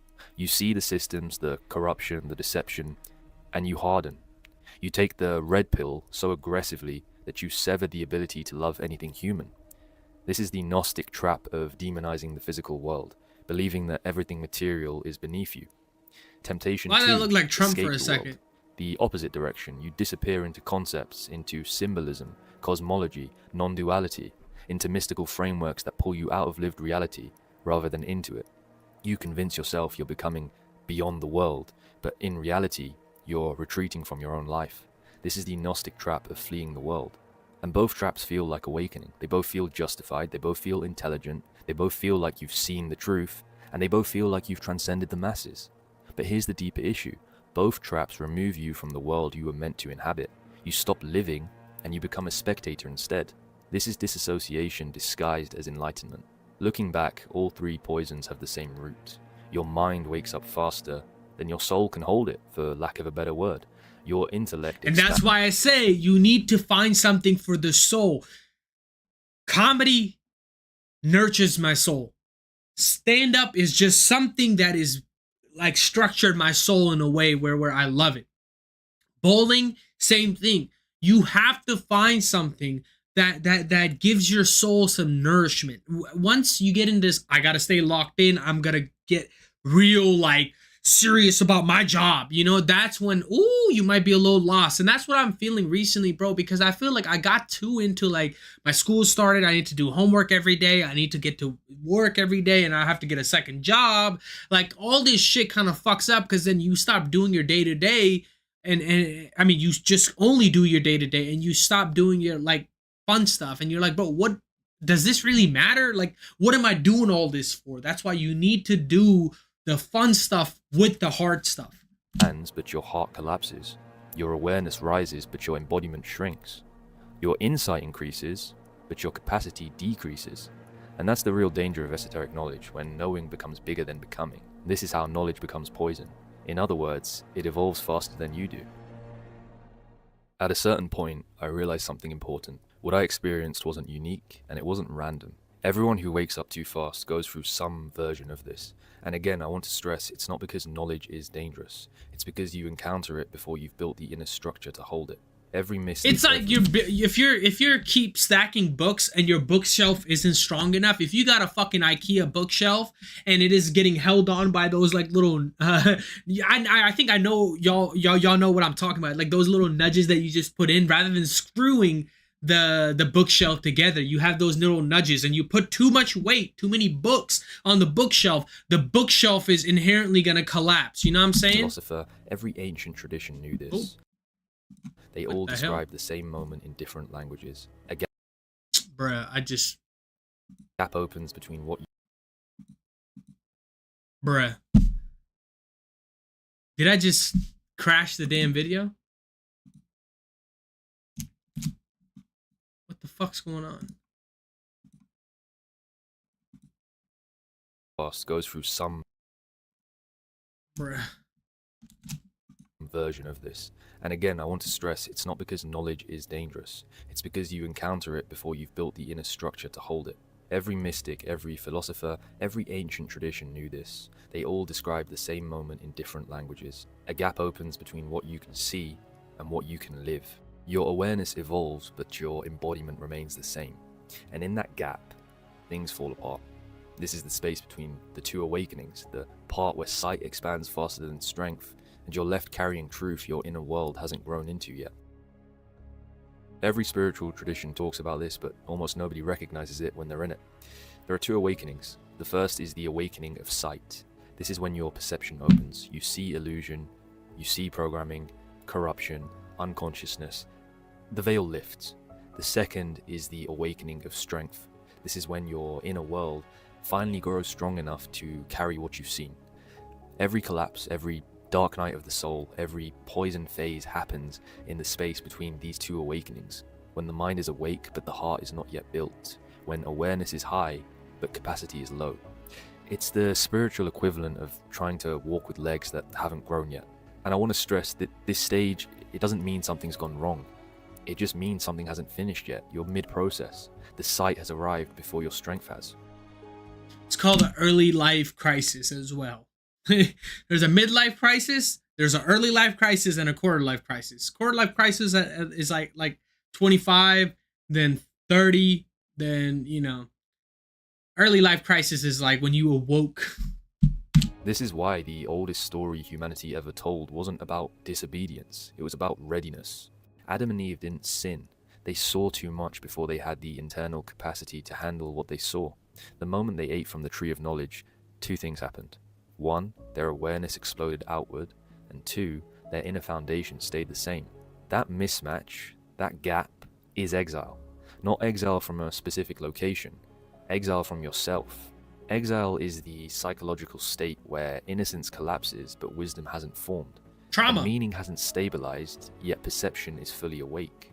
Sound familiar? That's the thing. That's what trauma, right? Basically, like, in a sense, you're getting gang banged with knowledge. That's all is happening. You're getting absolutely penetrated with knowledge. Like, when you get traumatized, right? Why did they say give it time? Because over time, it's been, able to process a lot easier when you've just amassed all this knowledge, This is exactly what happens when you awaken too quickly. You see the world naked before you've built the strength to stand in that nakedness. Now, the myth isn't warning you against knowledge. It's warning you about digestive capacity, aka how much truth your psyche can metabolize at once. If you ingest truth faster than you can integrate it, it becomes poison. And again, not because the truth is harmful, but because your inner world is overwhelmed. There's something people never talk about in the spiritual world. Awakening is not just psychological. That plays a massive part, don't get me wrong, but it's also physiological. See, your mind can understand something instantly. Your body cannot. Your nervous system cannot. Your emotional maturity cannot.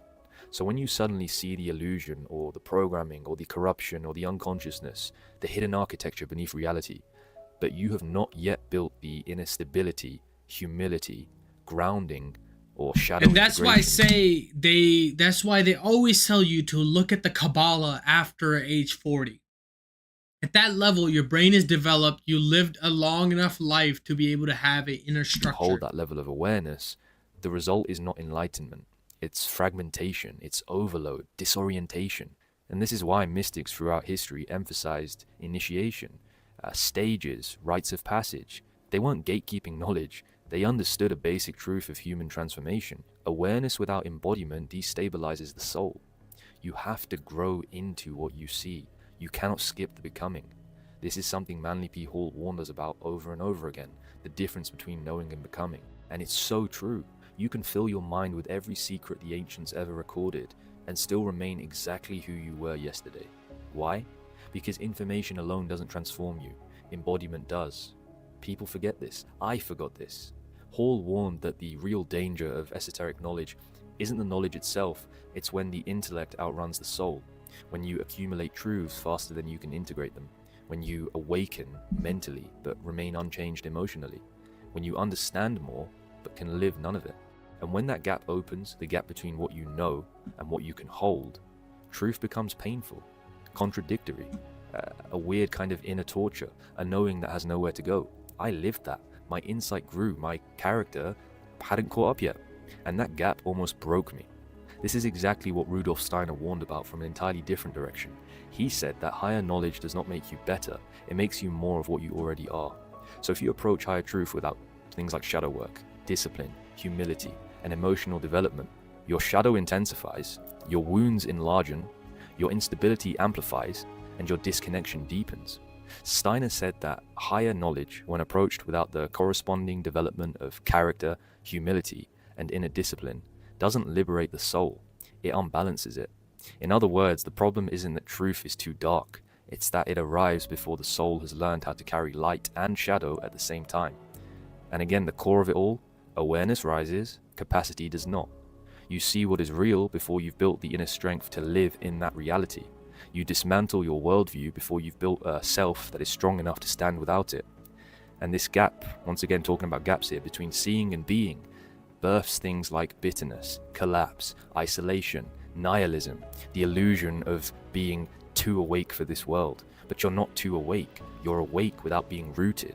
There's a key difference. When the mind wakes up before the heart, when intellect outruns embodiment, when insight surpasses emotional capacity, you see everything clearly, sure, but you cannot carry what you see. And that's why awakening feels like poison at first. It isn't because you're seeing the wrong things. You're just seeing them too early, too fast, without the inner foundations that turn truth into wisdom. This is the stage nobody talks about. The Wisdom stage is where earned, bro. You awakening can't breaks you before it builds you.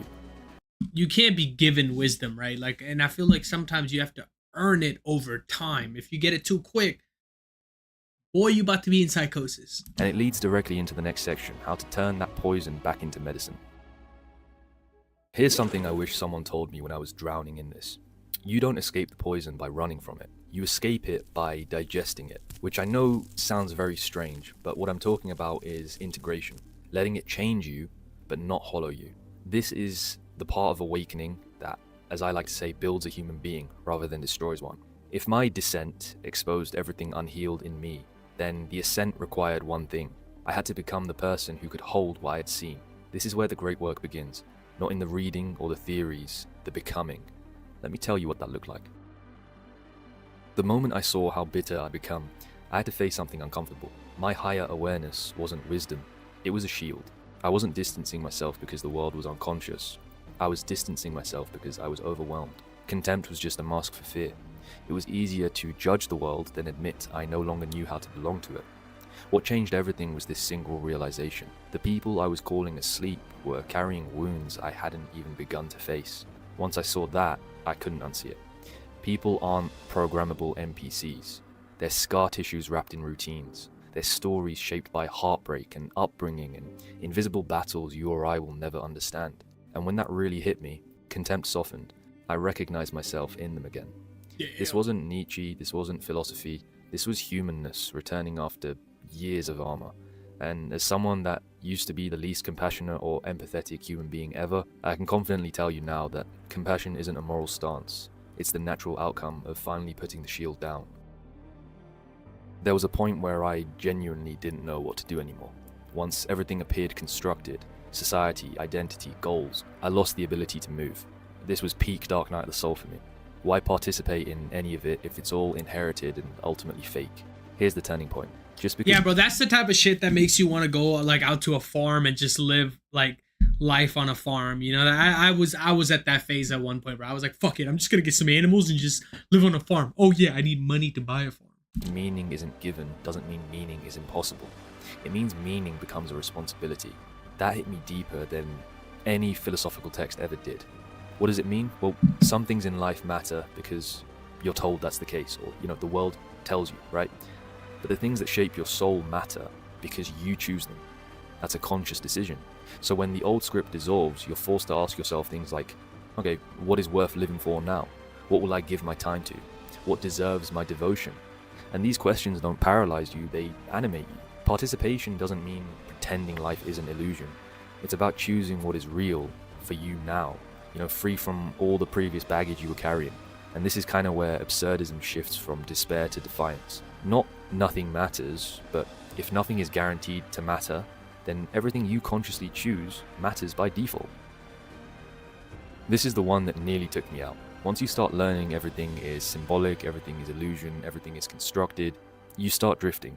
You start floating above your own life. You live in metaphysics rather than mornings, in theories rather than touch, you know, in symbolism rather than breath. I've got a pill that will be bitter for some to swallow. Awakening isn't about exiting your life. It's an invitation to return to your life, this time with deeper eyes. It was around this time in my own journey that Carl Jung's work became my lifeline. Jung didn't say, escape the unconscious. He said, make the unconscious conscious, integrate it, hold it, become whole through it. And that's the part I had skipped.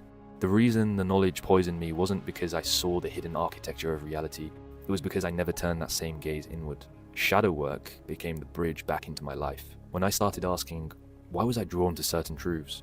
What wound was interpreting the information for me? What unconscious beliefs were coloring everything I saw? What part of me benefited from staying detached? The disassociation that I was experiencing cracked. Not instantly, gradually, like thawing ice. I didn't return to the world, I returned to myself inside the world. That's what I believe incarnation really is about. Not floating above your... I think genuinely, bro, meditation helped me with that for real. Like, I know I bring meditation back to like the fucking subject like it's ABC, but like, I think meditation brings you back into your body and your soul. Like, you're like, oh, okay. All the ideas are right. Like, bro, I will say give it at least 90 days. The first 30 days is going to be useless. Like, the first 30 days, you're going to be like, why the fuck am I doing this shit, right? The second 30 days is going to be, okay, I see, okay, all right, I'm getting somewhere with this. And the last 30 days is when you're truly going to benefit and realize how helpful it's been. Life or hiding in mystical concepts, but coming back into your body, into your relationships, into the present moment, fully conscious. Incarnation is when the truth you've seen doesn't pull you out of life, it pulls you into it with clearer eyes. And that's the opposite of escape.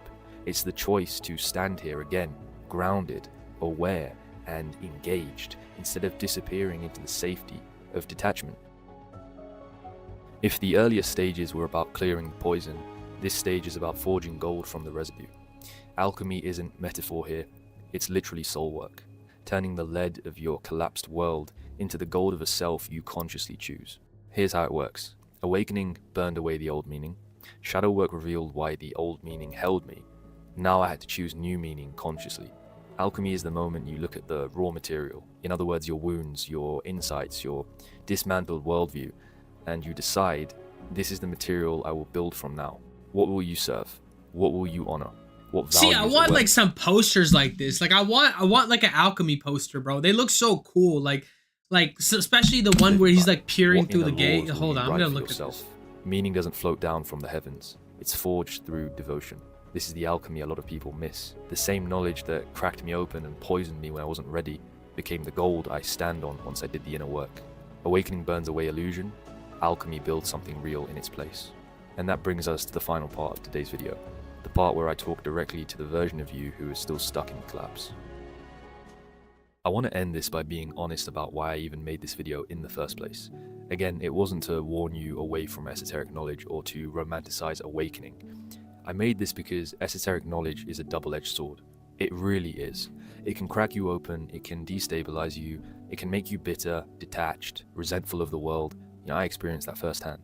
However, it can also do something else, something most people never get to. It can force you into responsibility. See, once you've seen beneath the surface, you don't get to pretend you haven't. You don't. I'm not gonna lie, that shit did make you a little bit more responsible in the sense of like, damn, now I get to choose what I want to do. I want to choose what I like to do and what I put my mind to. Get to blame the system forever. You don't get to stay collapsed, cynical, or inert and call it insight. That's where a lot of people get stuck. They see corruption everywhere, but never look at the unconscious patterns running them. They talk about control, manipulation, hidden forces, but never do the inner work that would make them uncontrollable. They externalize evil and never ask how they quietly feed it. Here's another uncomfortable truth, something I learned the hard way. A system can only exist if people feed it. It's always a two-way relationship. The people who shout the loudest about what's wrong with the world are often the ones who haven't integrated anything inside themselves. No embodiment, no accountability, no action, just ideas that never take root. That's not awakening, that's imbalance. And this point in your journey is where esoteric knowledge stops being just theory and starts becoming a demand. Why? Because if you can see the patterns, if you can see how unconsciousness replicates itself, if you can see how inner fragmentation becomes outer systems, then the responsibility doesn't belong out there anymore, it comes home. Change doesn't begin at the macro level, it never has. It begins at the micro, in the individual psyche, the individual shadow. I mean, bro, the idea needs to be put in your mind first before you actually enact on it, right? That's the number one thing. Capacity to hold and embody what they claim to understand.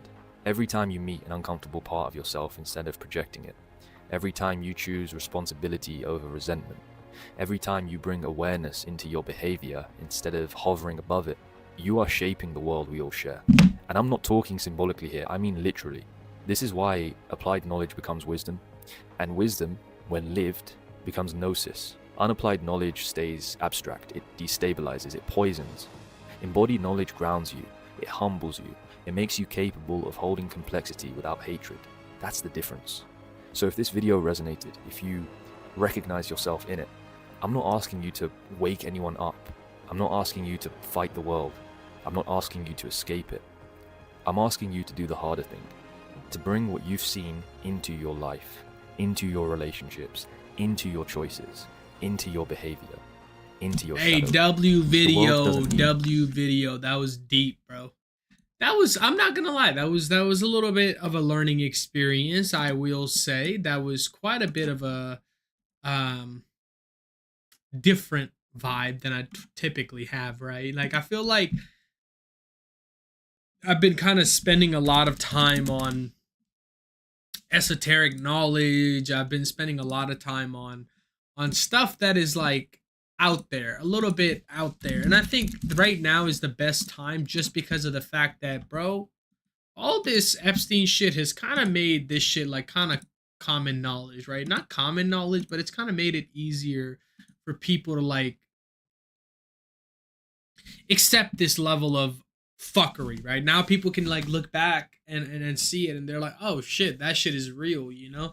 A pedophile island is real, so this weird, you know, esoteric stuff could be real as well. So I feel like a lot of people are more open to that level of knowledge than they were previously. Before, people were like not really into that weird heebie-jeebie stuff, right? People wanted like simple, you know, Tucker Carlson. They wanted the simple shit. But after COVID, bro, a lot of people started waking up. I mean, there are some people still asleep, right? Just because that's just unfortunately how the world runs. But you know, now people are a little bit more cognizant and a little bit more aware of how things are in the world. You know, they're not really like, you know, sleep at the wheel like they used to be. I feel like back in the day, people were like, oh, if it's in the paper, it's got to be real, you know?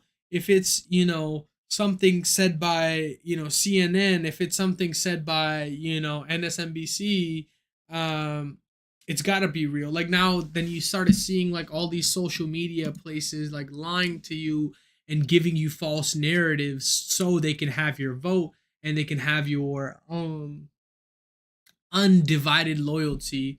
Then you start seeing, okay, everybody has an agenda. These motherfuckers making millions off my opinion, right? So it just kind of opened up a lot of people's mind. I think it genuinely now is something that more people are aware of and are able to take other things into consideration. I feel like I'm slowly gonna get the ball rolling on this. You know, I'm gonna not completely just, I'm just kind of sprinkling these videos in with some of the religious videos that I've had. You know, I'm kind of sprinkling this agnostic level thinking. I'm kind of just sprinkling some of this knowledge in because I can't, like I said, I can't just toss it on everybody, right? I have to like slowly kind of, you know, bring this to light and kind of get all this esoteric knowledge out there and occult knowledge out there. I can't just like, you know, dump it. You know, I have to do it slowly. I can't just go on like the iceberg. Um, I have to kind of go at it a little at a time because I think with religious, it kind of goes hand in hand with a lot of the religious stuff, right? Like I think it genuinely goes hand in hand with a lot of the religious teachings. So like I said, I wanna read the Quran, I want to read the Bible and kind of get to the nitty gritty of the differences and kind of get into, you know, real like religious texts rather than just yapping about it and letting somebody else tell me about it. I want to go to the books and then get it from the books. Because right now, bro, I feel like I'm not really reading as much as I should be, right? Like I told y'all, like I'm not really trying to get into the fiction books or nothing. I just want to read, bro. I feel like it helps slow down the thing like that you really what you need. It's like you just want to just put your eyes on a piece of paper rather than on a screen all day, bro. I'm at work 8 hours a day. At least 7 of those hours I'm staring at a screen, and then I come home and I'm staring at a screen another 5 hours. So like about 15 to 20 hours a day I'm on a screen, right? Like it's just crazy. Whether it be your phone screen, whether it be your computer screen, it's just a ridiculous amount of screen time that we just can't really, avoid anymore. It's just part of life. But, chat, it is what it is. I think we all need to lock in and get to the Counter-Strike. Hey, y'all know what it is. Yes, sir! What are we doing sneaky beaky like? Operoni. Should we all rush mid? I think that's a good plan. Watch out. These boys have got a bit of an arsenal and they don't mind using it. Oh, my bad, OG. My bad. I didn't think anybody was coming mid, bro. Throwing a grenade.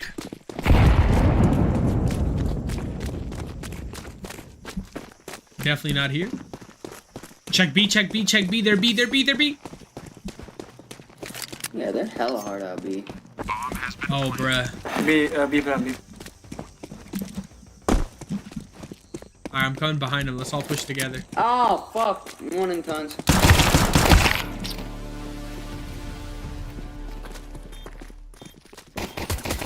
Rush in together. Good try. Alright, that mid did not work at all. I thought they were at least gonna go A.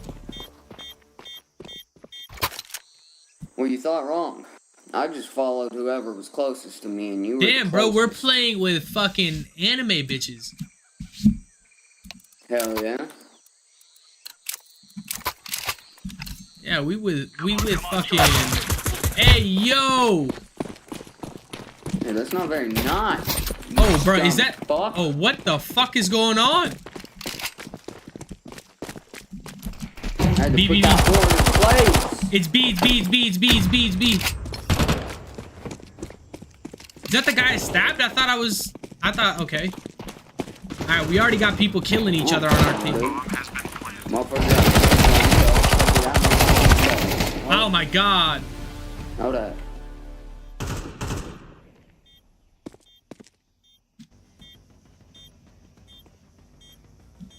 You got this, man. I believe in you. Behind you. Good try. Alright. We should just stack B this time, I think.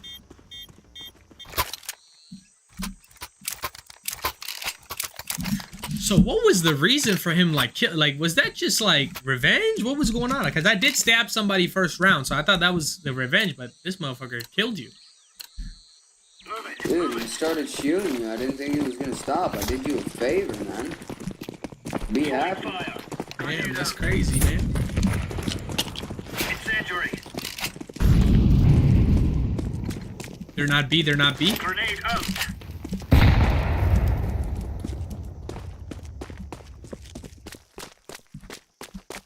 Definitely A. Bomb has been planted. Alright, hell yeah. Dog shit. The only issue is they've been going the opposite side than us. One mid, two mid.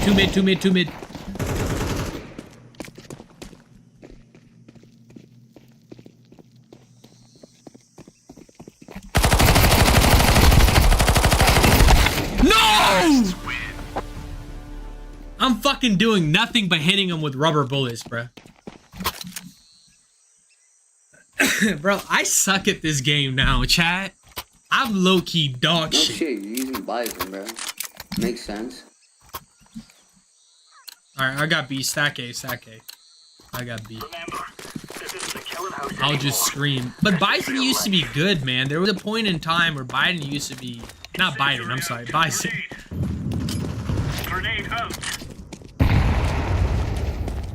I'm just gonna rush him. I'm not good like I used to be, bruh. Nothing B. It's A. One mid.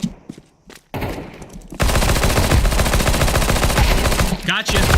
Oh, one more mid, one more mid. Yes, sir. Yes, sir. Last donut. Last one in donut. Last one in donut.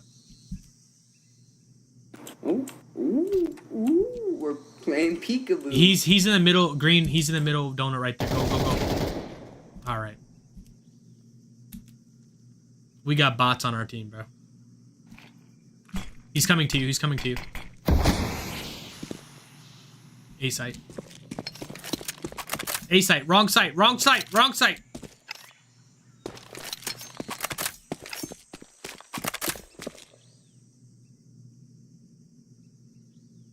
He might have rotated.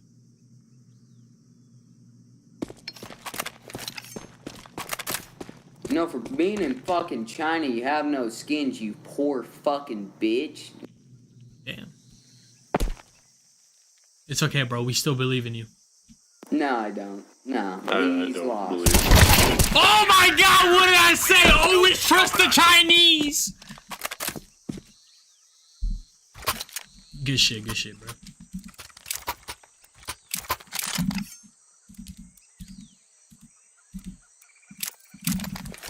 Alright, I got B. Go, go, go.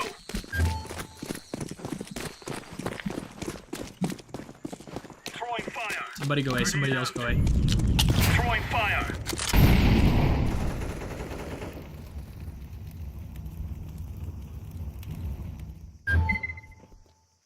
One B over here, 1B. 2B, 2B. 2B, fucking B, B, B, B, B, B, B. One more. Nade it if you have a nade.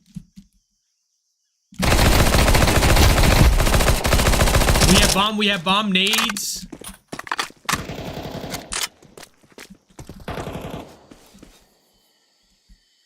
Spawn. Tag one.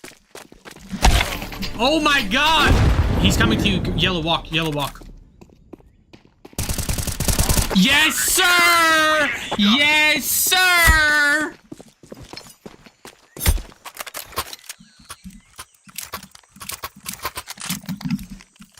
Alright, I'll go A, I'll go A. Actually, I'll just go B. Let's just keep running it like we are, bro. They kind of dog shit. Let's show them who we are. Yeah, 2A, 2 mid. 2A, 2 mid. I'll go B by myself. Incendiary. Because, you know, daddy can hold B all by himself. Hey, coming mid, one coming mid. B connector, B connector. B connector area, B connector area. Help me, help me! I'm better! I'm better!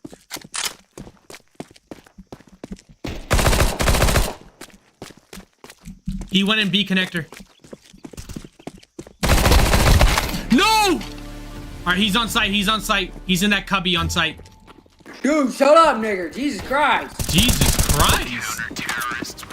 Damn, bro, there's a lot of hate in your voice, bro. Are you okay? Is things okay at home? Alright, good shit, team. Chat. We have a hater.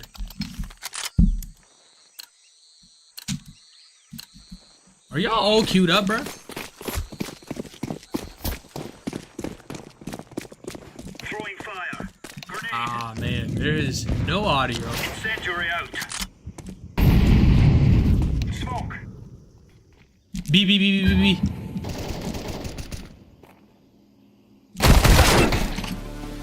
What? They're all B.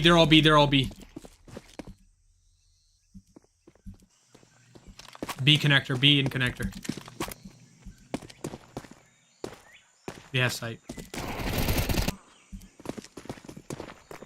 Grenade out. Throwing fire. Never mind, they rotated. Hey. Grenade out. One in spawn, one's in our spawn. Green right there,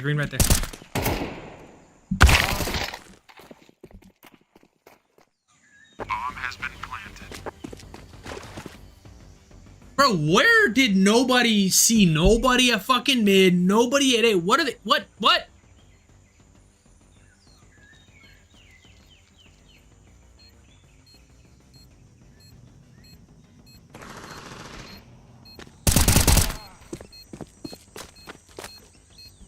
One A main and one in donut.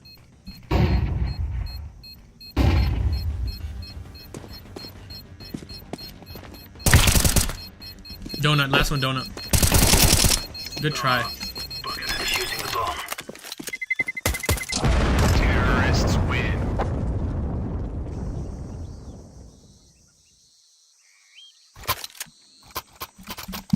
Anybody got money though? Can I borrow a bison?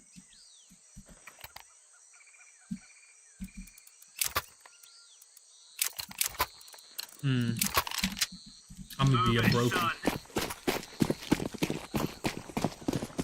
Alright, fuck it. I might have to rush A main or B main. Throwing a grenade. Rush works. Laying down smoke. Oh, B, 2B. One's sitting B main and one's in B connector. They're coming B.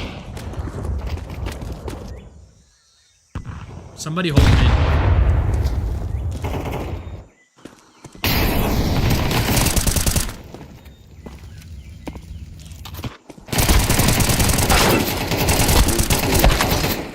Bruh, what are they hitting? One more there. He's short. Good shit. Possible connector?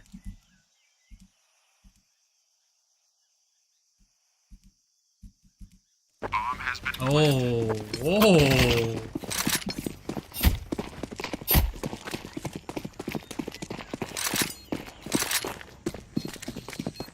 Deploying flashbang. Donut.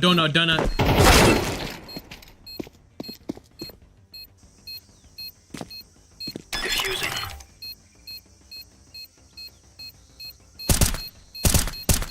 You're gonna have to stick it, bro. Defusing the bomb. terrorists win. Chat, I'm about to lose my mind, bro.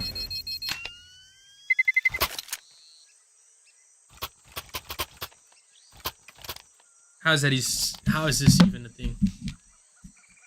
Probably should save, bruh. We're brokies. Save and rush mid. Save, rush mid. Who's down? We are out of here.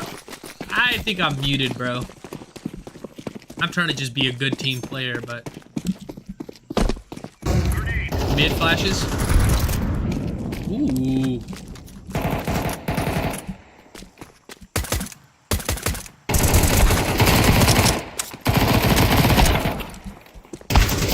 Oh my god!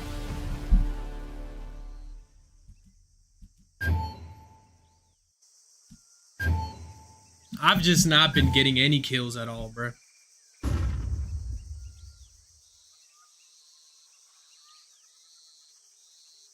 That shit's pissed me off. Like, I was doing alright. But then I'm back at dog shit. I'm back at the bottom of the scoreboard, it feels like. I'm still somehow not doing that bad. I think, bruh, let's be real. They're not going A. Pretty sure they're going B, guys.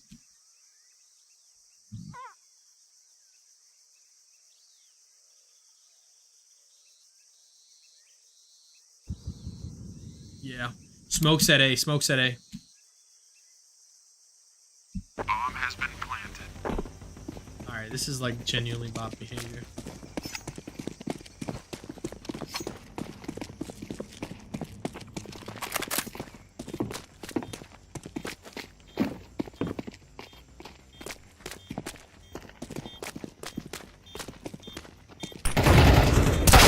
Terrorists win.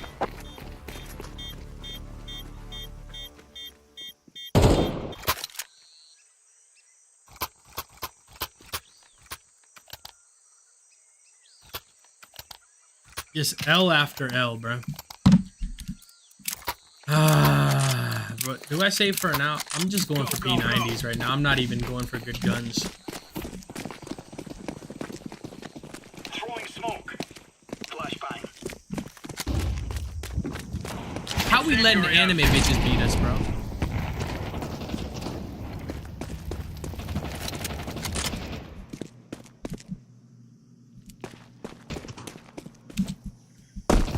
B. No, it's a bay. They're not going here. I just came from A, nothing in spawn. No, there's two. One more there. Grenade out. Counter-terrorists win. Yeah, champion.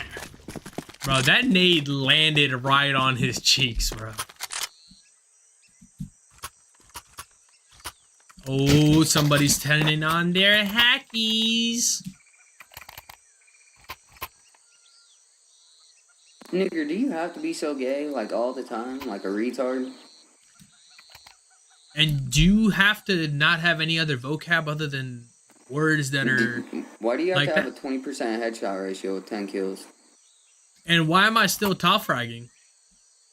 Are you still dog shit at the game giving false calls? And you still at the bottom of the scoreboard. What is you talking Actually, about? I'm not. It's the Chinese guy that's green. I don't fucking know that name.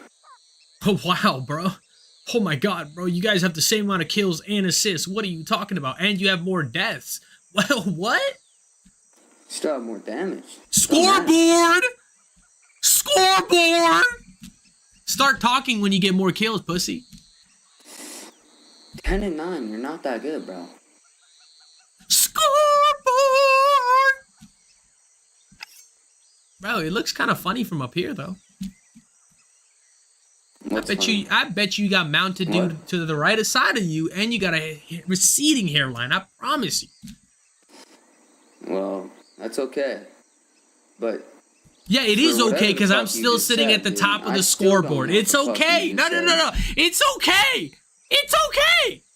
I'm still sitting at the top of the scoreboard. It's okay. wait, what'd you say? Can you repeat that?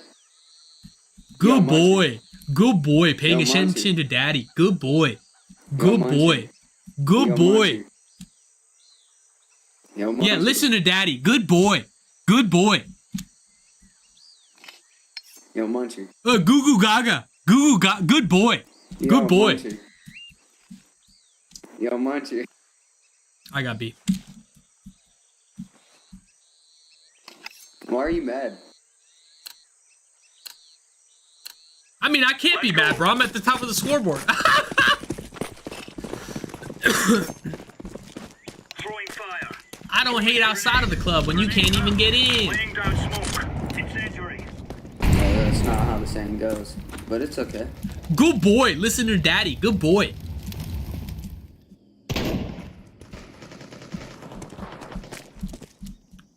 Hey.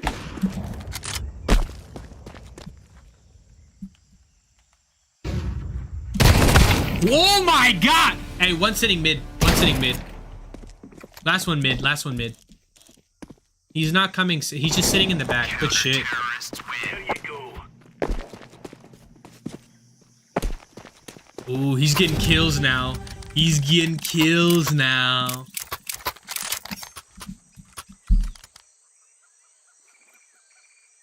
I can't let him get more kills than me, though. I can't let him get more kills than I me, dropped though. a 3-piece and you can't get one kill. It's kind of crazy. Still at the top of the scoreboard! Not for Good long, boy. that's how Hey, you're good playing. boy. Listen to daddy's instruction. Good boy. Throwing fire. Grenade out.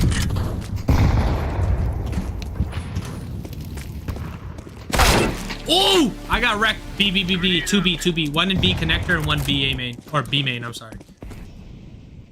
There's only 2 of them, though. Throwing flashbang. B connector.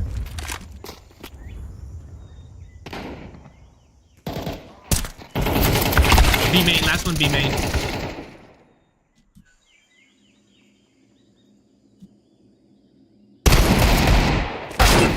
Oh!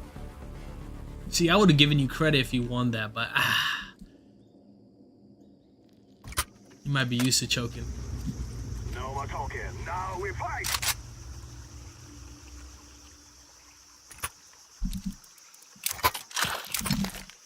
Hey, who trying to rush it up mid though? Mid donut to A.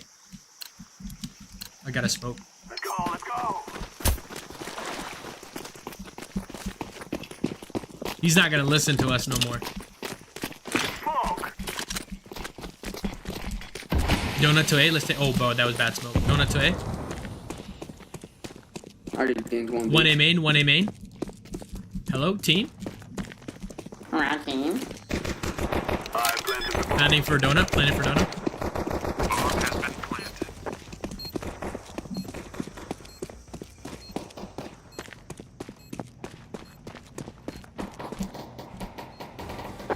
Good shit. Hell yeah, boys. No, man.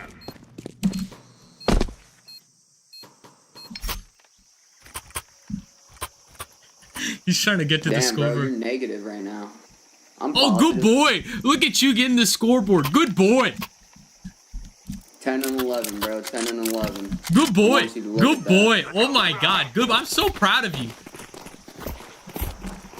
You getting kills finally. Good boy. 10 and 11, bro. I can never. Good boy. You can read. That's a good boy. Christ. We have sight. We have sight. Oh no, we don't.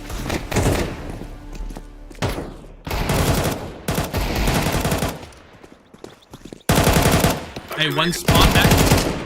Good pickings. Bomb has been planted.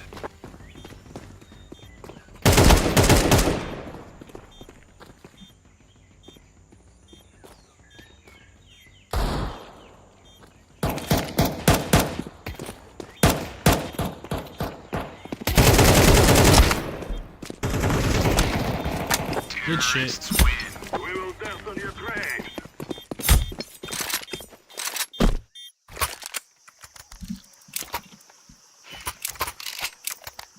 Good boy. Good boy. Who's a little good boy? Who's our good little boy? Guys, I tell you, we kill them all. We going A again?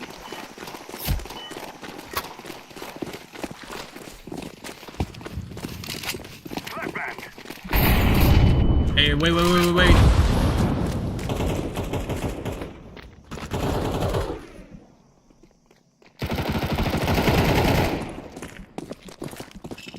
Throwing smoke. Might have fucked up the smoke, but planning middle sight. Bomb has been planted. Oh, connector, in connector.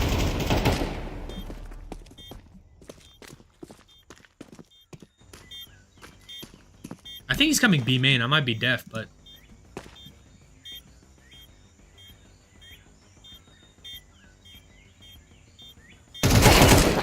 nah, got that Walmart headset, boy.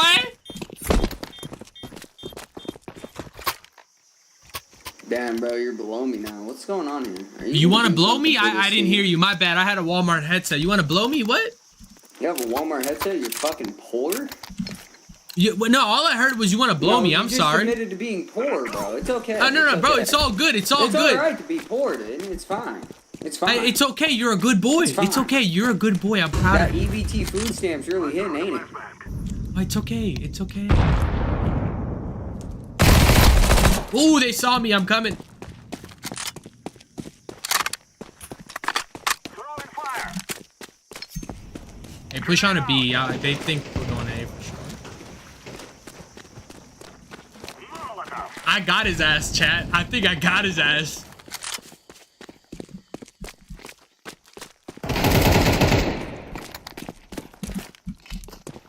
Smoke. Hey, watch. Go A. Go B main. Fuck it.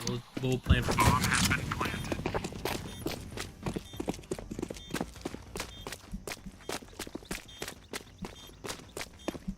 Smoke.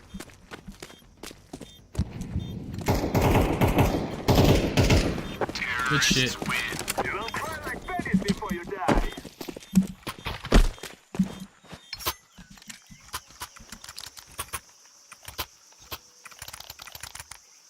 Let's run it A. They've been stacking B.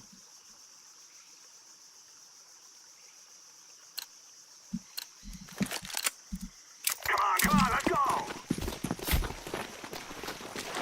Like, he can play B by himself. Hey, Orange, just come over here. We'll just make it seem like we're going B. I mean, we're going A. Dude, he could just plan it B by himself. Throw in the flashbang. Fog. Oh, fuck. A's completely empty, bruh. I knew it. Hey, empty, empty. Completely empty, bruh. On our way. Mid. 2 mid, 3 mid, 2 mid, 3 mid. Yeah, they're coming to you, Yellow. Nade it, Molly, nade it.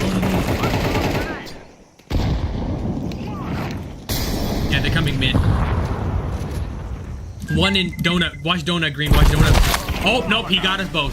2 donuts, 2 donut.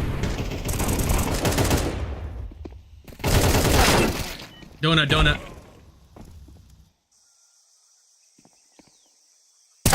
Good try. Terrorists win. Well, if you were... Can you drop bomb? Whoever has it? I'll take it, brother. Yellow, I'll take it over here. You wanna hold on to it, brother?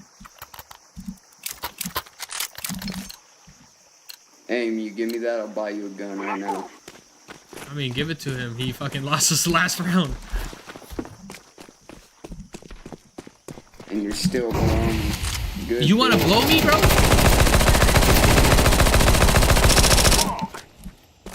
I don't know why you make everything so gay, dude. No, bro, you've been trying to roast me, but I get it. You want to please me too. I understand, bro. You can definitely do it. I'll let you get on your knees. I'm okay. Like Exactly. it's not anything sexual, bro. It's pure dominance. I definitely want to dominate you. No, that's No, good boy. faggotry. Good boy. That's faggotry. Hey, plant the bomb, That's Yellow, straight plant the up bomb. faggotry. Hey, back here. Let's go.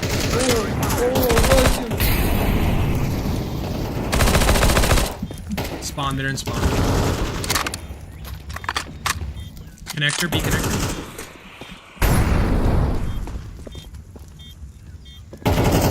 Good shit.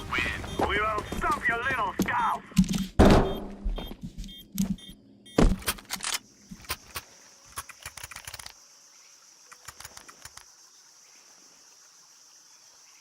Good shit, Orange. Damn, bro, he's been carrying this half. Damn, look who's on the bottom. Damn, that's crazy, Orange. You carried the fuck out of us. Hey, let's go A. They're gonna leave A open, bro. We've been going B every round. We gotta go in quick.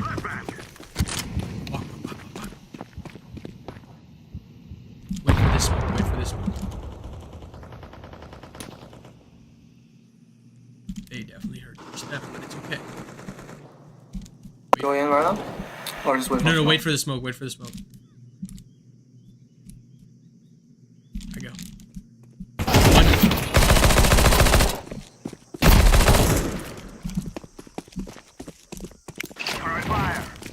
Planning for donut.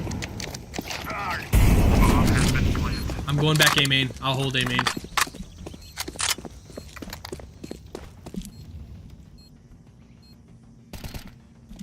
One donut. Hey, one coming donut. Grenade out.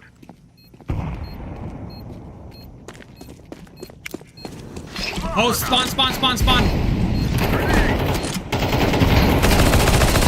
Don't worry, bro. I got you, baby girl. Spray. Terrible.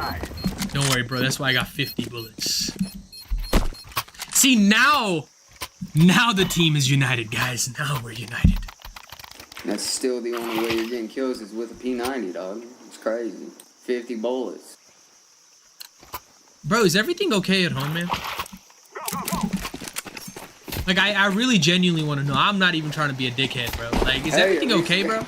Yeah, it's actually great, man. I don't have Okay. a Walmart headset. It's fantastic. Oh, okay. I just want to make sure, bro. You just seem like you've been going through something, bro. Smoke. Throwing a grenade. Alright, hold on. Let me Molly rush in. Throwing a grenade. Alright, go. One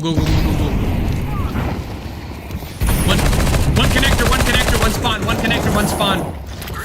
One connector, one spawn. I got the guy connector. One's back in their spawn. Yellow plant.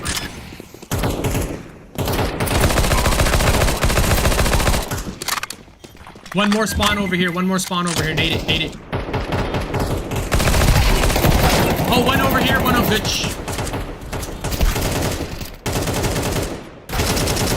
Spawn! Oh, good try. Good shit. Good try.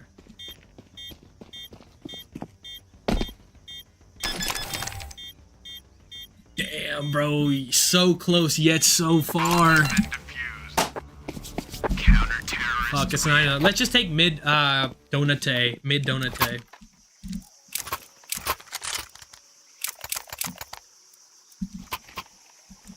I'll smoke off mid. Or I guess You got $10,000. I know he bought me a gun. What a nice guy, ain't that right? He's a fantastic man. Alright, let's just go mid.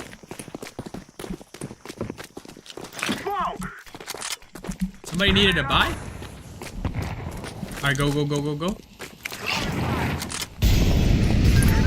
donut, go donut. Push it. Gotta have bomb. Spawn, he's coming spawn. He's coming spawn from over here. Playing it for donut, somebody stay donut. One. Two spawn. Hey, coming our spawn, coming A main.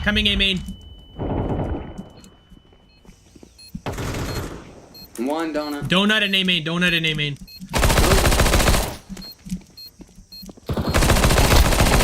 Last one donut. Pre-firing, alright, back up, let's just play time. Smoke it off for him.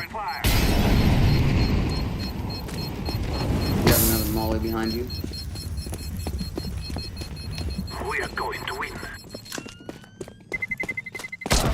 What? Terrorists win. We are the best.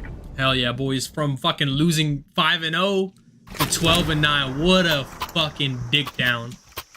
Ball on the scoreboard. Alright, let's just go A. Let's go A.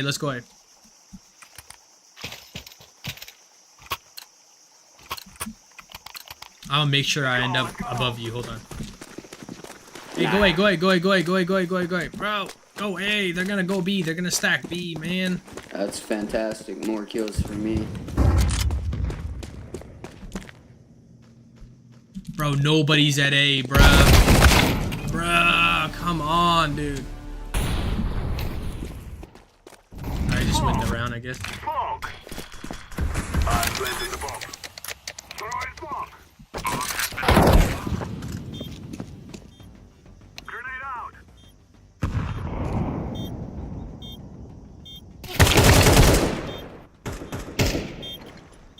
Grenade. Throwing fire.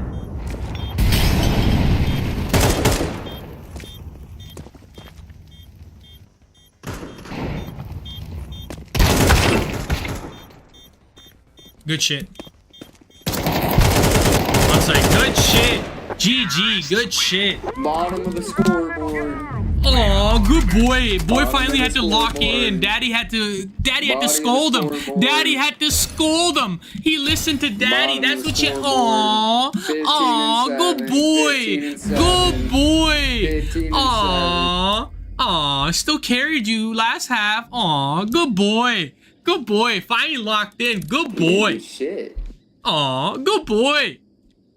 Look at you. You just had daddy had to tell you what to do. Aw. Aw.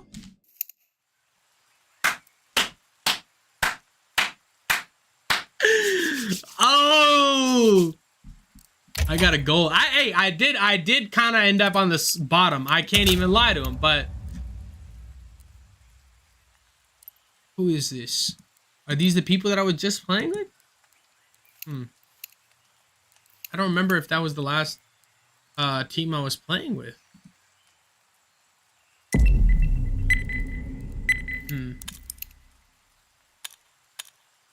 No, none of them are recent teammates.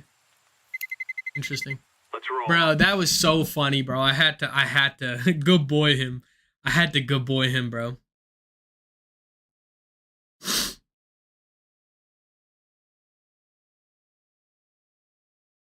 Yeah, he locked in after chat. He locked in after I fucking roasted him, you know? He was kind of dog shit at first, but then when I started roasting his ass, he got locked in. So I gotta give it to him, bro. He gotta honestly, you know, get a round of applause for getting locked in. Remove any doubts in your head. It's us or them.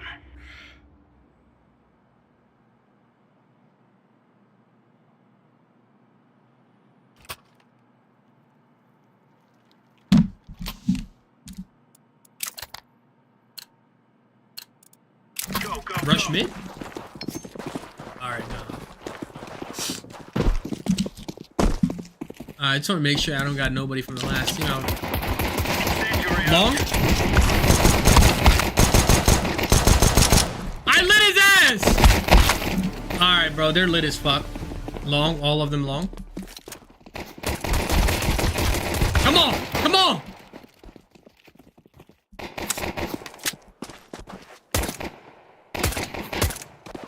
On site, on site. Just green, wait, just green, wait. Yellow's coming.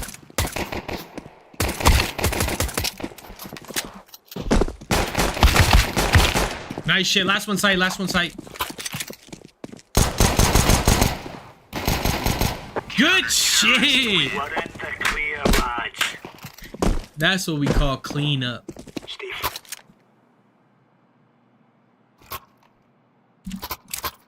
Sniper. 1,300. Yeah. I might have to go with that little $900 in the savings. Steve Bradley, come on, chop, chop.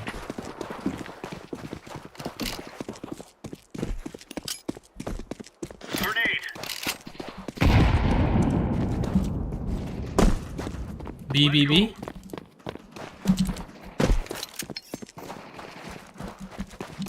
Damn, bro, the team is locked in right now, bro. No scopy. One's like lower. Got a gamer girl.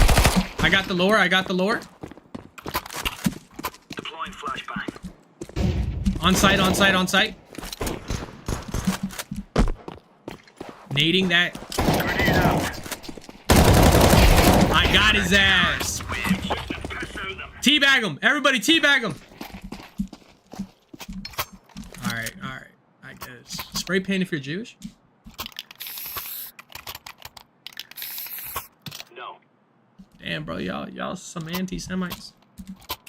That's affirmative. We've got a sniper. Alright, I got low. Let's give it to them, boys. They gotta be queued up, right? Throwing fire. Bad Molly, don't worry about it. Grenade out. I ate my own nade.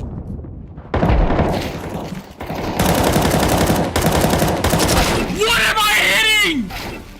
That was on me, bro. That was on me, bruh. I hope nobody saw that spray and pray, man. That was sad as fuck. I'm just gonna stick with it. Bro, I don't even know what the fuck in actual fuckality was that. Let's have it, lads. Alright, everybody rush along. Fuck it. Ooh, you got clapped. Throwing fire.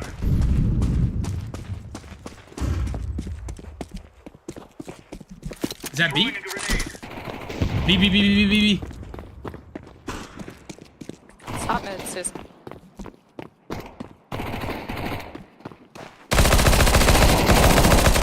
Whoa, you took my kill, you motherfucker. Yeah. Incendiary. Damn, bro. You ain't had to do me like that, bro. This is so disrespectful.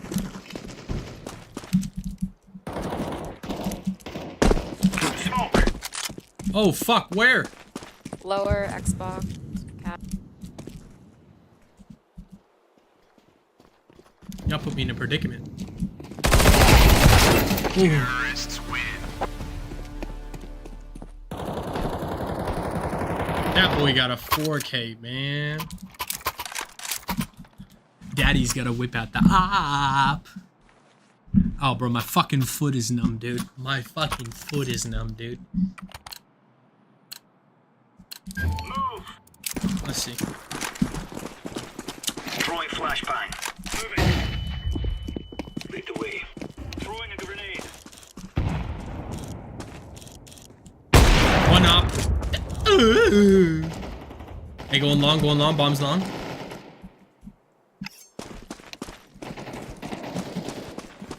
Daddy's here.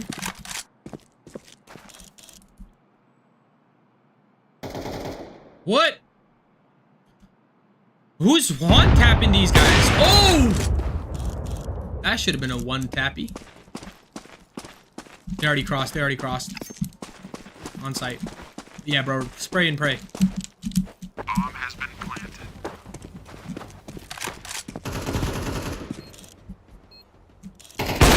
What? What?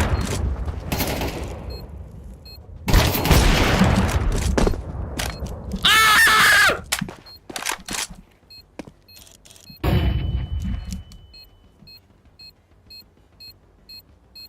Anybody drop kid on site? No! Win.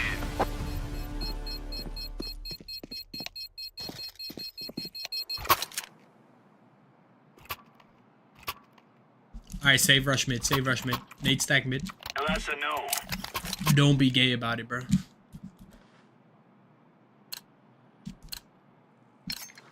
Alright, if we rush mid, we win. No, sir. I guess y'all don't want to win. Grenade. Grenade out.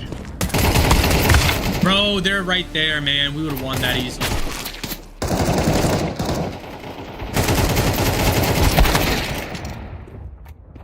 Easily won that fucking round. They're all top mid, brother.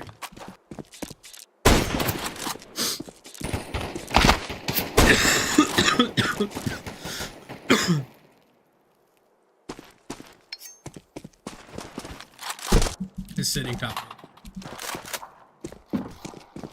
One coming long. Cat and long. Cat and long. I call it.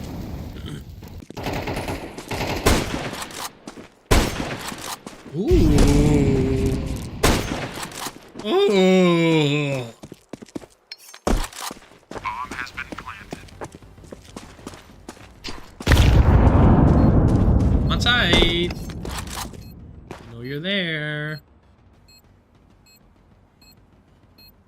How did he hit the no scope but not landing any of the regular shots is the real question I have.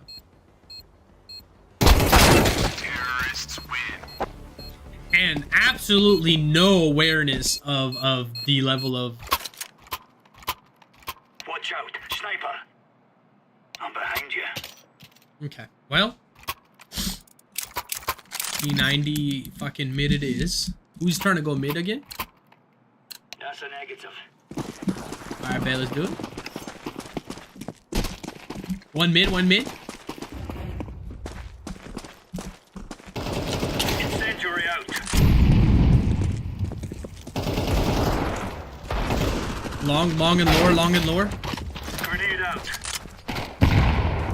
Lower and long. And mid now. Lower, long, mid. Going B, they're going B.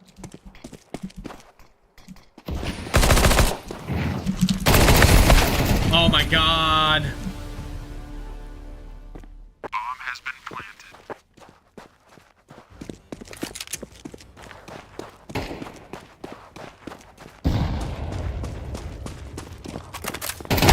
Oh, I knew he was gonna get his shit bomb back.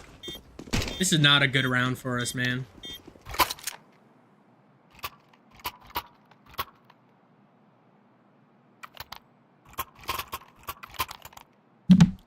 If we rush mid, we win, bro. I'm telling you, if we rush mid, we Let's win. go. Negative. Grenade out.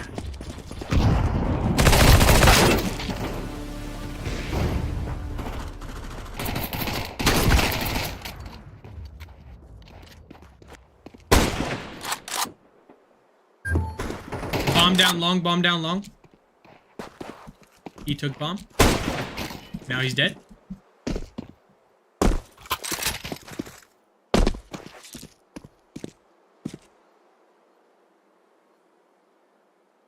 Come on now.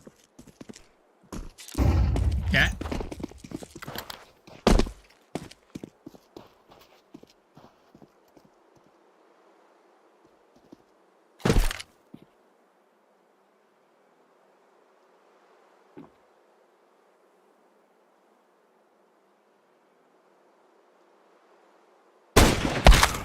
Ooh, got his cheekies clapped. Laying down smoke.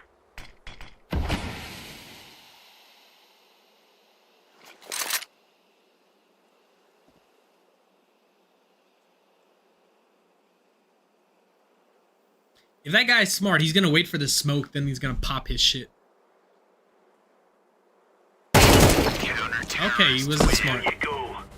Not smart at all. We've got a sniper. It's an easy long for me right here, bruh. Easy longaroni. Stay frosty, sniper. Let's go, fellas. I just hate that at night nobody wants to yap. Flashbang.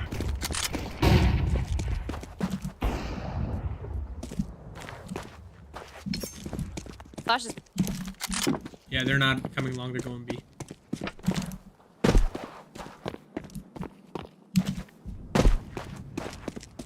Yeah, it's B. Oh, what the fuck? One suicide. Why is there a guy suicide? Bomb has been planted.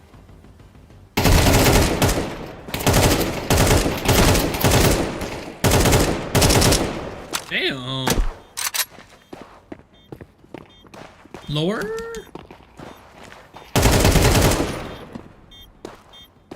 Terrorists win. Almost. It's a neck and neck game, bro. It's a very neck and neck. I don't know who's giving the neck right now. If we rush mid, we win the game. The female gamer is top fragging right now. The female gamer is top fragging right now. Let's have at it, mates.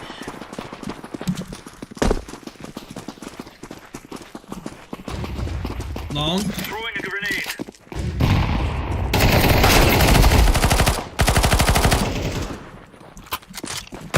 Hey, one more there, one more there, one more there.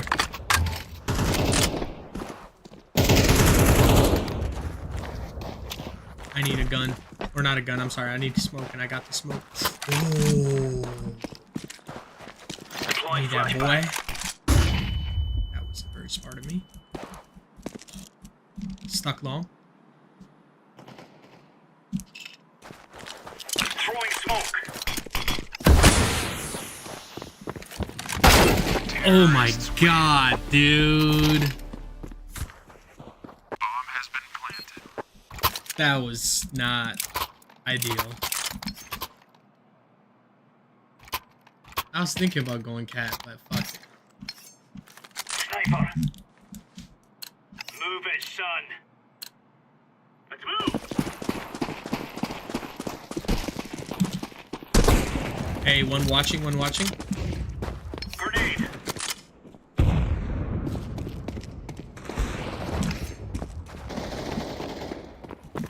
bomb is lit long.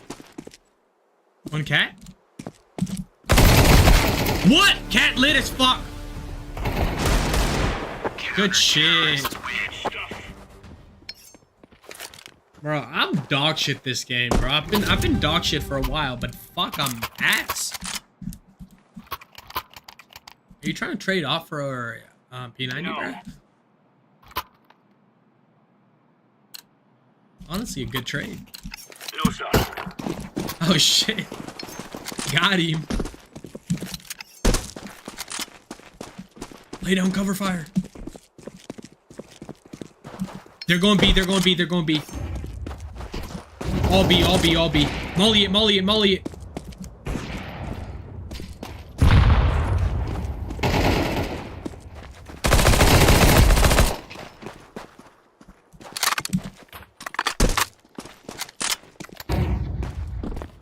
They're on site, they're on site. Got your ass. Pussy boy. Hey, back of sight, underneath triple, back of sight. Bomb has been planted. Hey, one's boosted. And one's underneath window. Incendiary.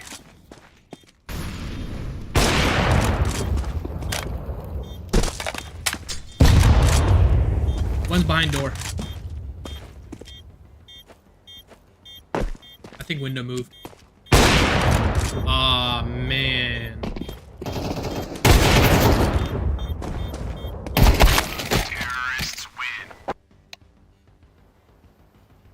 win. Now this is the type of fuckery that I don't like. We must win. I wish we still had audio in between the games, you know, it would have been funnier. 7 and 5. We should go long, man.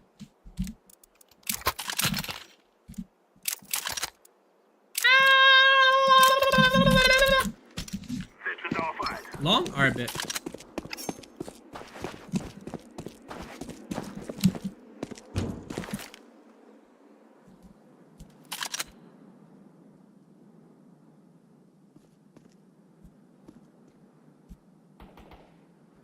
Throwing fire. One's long.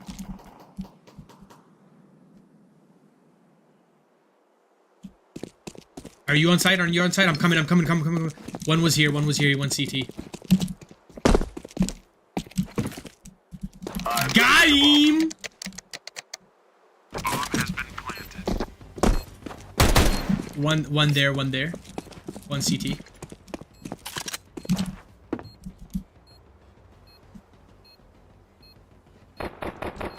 Hide, one coming cat.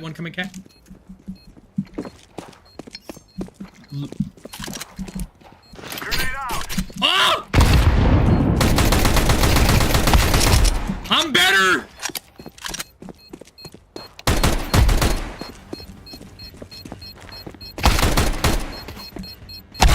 What? Don't worry, Daddy got it though. Terrorists win. You're welcome. I told you we just need to go long, bro. If last half, if y'all rushed mid, we would have won that game. I'm telling you, we would have won that half. Alright, go long. Move it. Trust, bro. I'm hacked into their intercoms. Hey, blue, drop bomb. Drop bomb. He's gonna get marked. Drop bomb. Drop bomb. Drop. Hello. Hey, hello. Oh.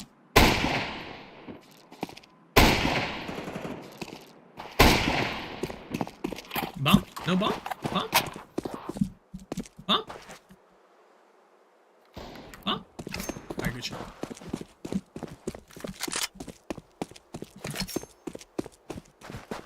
So you're gonna be.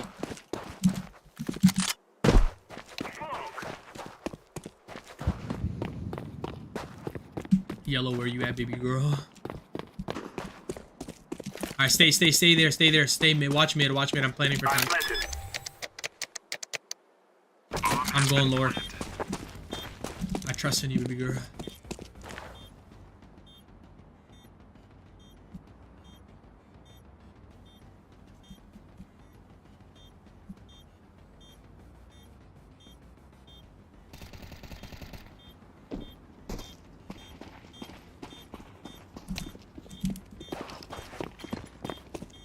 Don't worry, baby girl.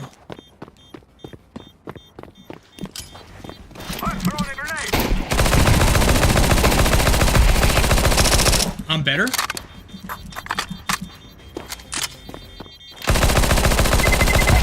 I'm better? I'm just better? I'm better? I'm better?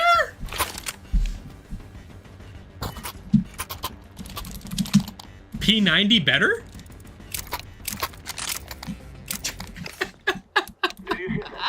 How the fuck am I at the top of the scoreboard, bruh? Hey, let me get that bomberoni, bruh. That's hilarious. How the fuck have I clutched 2 rounds in a row? I'm built different. I'm built different, bro.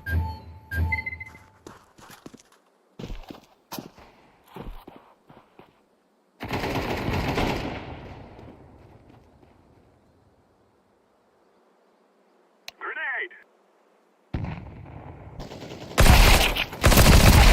Don't worry about it, Daddy got it. We will dance on your grave. Bro, they gotta be so mad right now. I'm coming, I'm coming.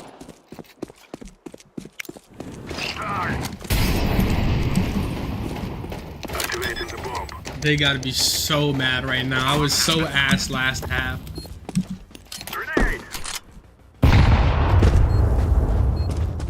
Is he at B?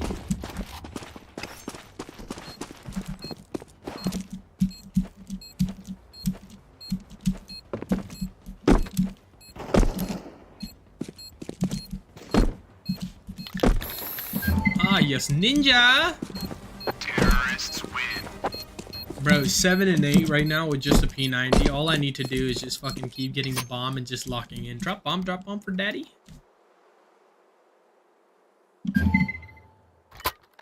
Thanks, big bro.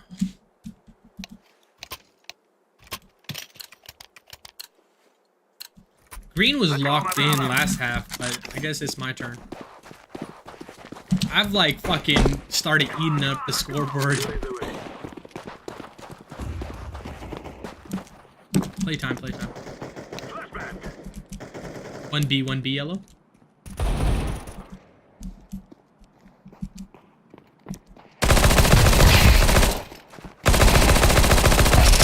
Don't worry, I got it. I got B, bro. Don't even worry about it.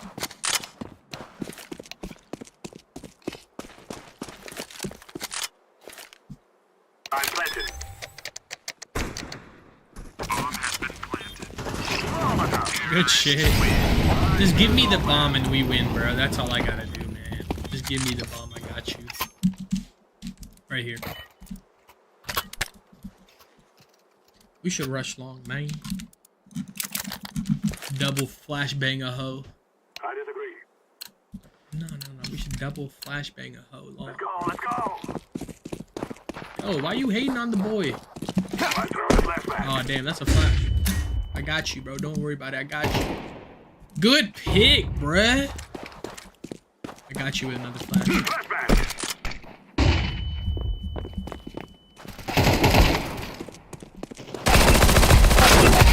Oh my god, I'm just better, bruh. I'm just better. Hey, one's on site. One's on site. He's ninja. He's ninja. Oh no, he's barrels now. Good shit. You will cry like babies before you scatter. Bro, how the fuck do I have the same kills as Green? Green's been locking in. I've been memeing. Bro. How do I do better when I meme? When I meme, I do better, bro. Go B. Everybody rush a B. Guys, I told you, we kill them Every all. time I fucking meme, I start doing better, bro.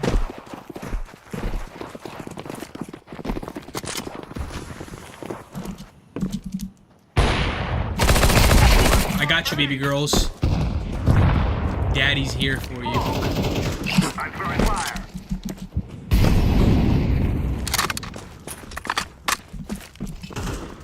Smoke! Oh, fuck. One cat. Bomb down mid. It's cat. One guy cat.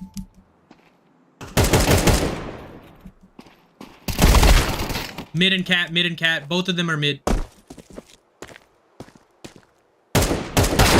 Counter-terrorists win. That was on me, bro. I thought you were checking cat, bro. He came in, clapped my pussy open. Hey, let me get that bomberoni real quick. Drop bomb for daddy. Drop bomb for daddy. Come on. Bomb for daddy. Need a buy yellow? I think I shot something. Oh, actually, we have the same.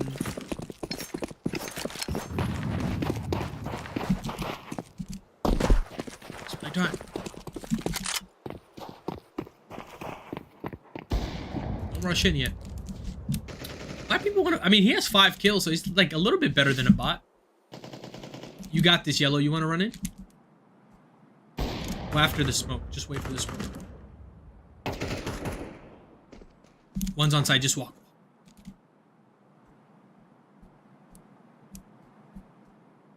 Hey, you molly window, I'll molly door. You molly window, I will molly door. Throwing fire. Activating the bomb. Well, any day now.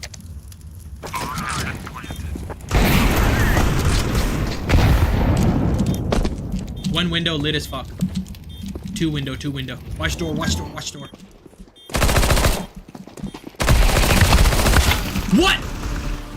Oh, good try. Damn, I really thought I had that shit lined up, bro.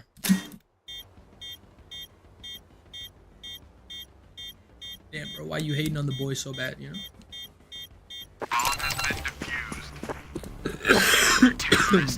Alright, let me get an op and I'll clap them open. GG, game over, they're losing. Go B.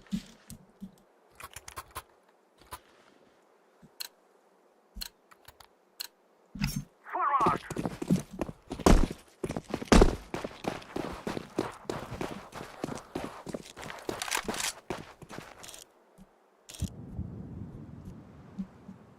One mid doors. Yellow go cat. One mid doors. Good pick. Let's take a cat. Let's take cat day. Throw in the flashbang.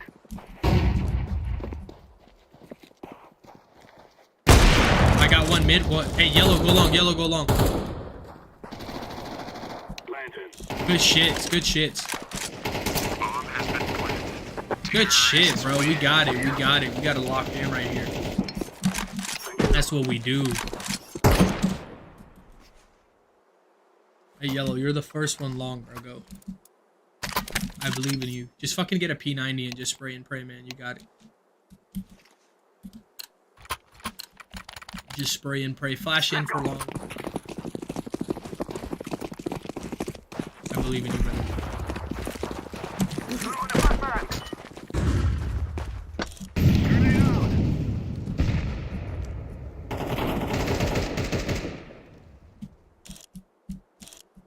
One mid. He's CT now. I'm taking bomb B. Yellow, come with me. Come with me. Hey, watch right here. There's gonna be one guy coming. Just kill that guy right there. He's gonna be mid. You got it, baby girl.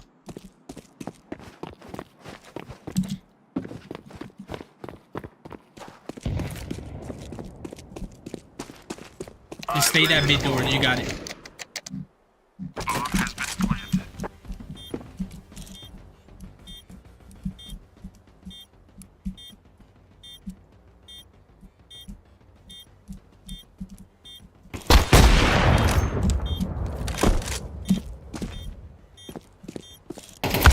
What? Bro, I did not think oh my god, bro. I started fucking ping dropping, bro. I don't know what the fuck happened. Why am I lagging? Bomb has been defused. Counter-terrorists win.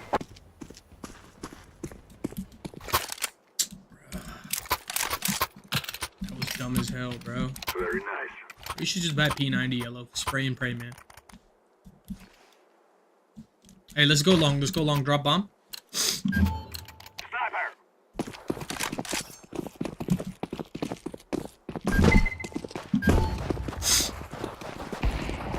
One mid.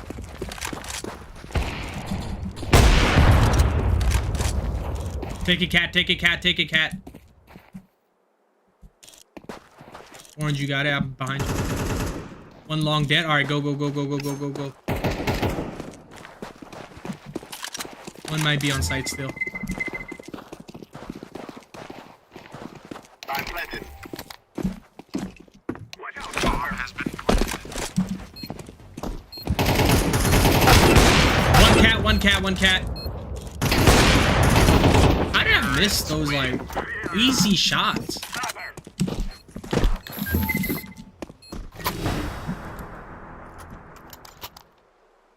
Bro, Ghost is going crazy, bruh.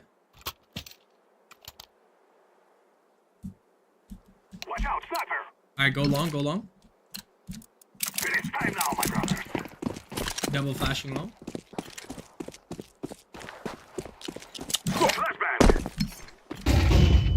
I'm throwing a flashback. One coming cat, he's rushed up mid to cat. Hey, one's rushed up mid to cat, he's cat.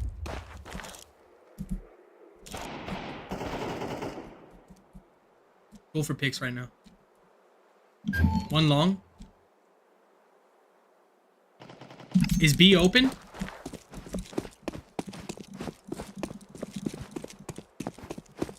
Yellow, are you at B, brother?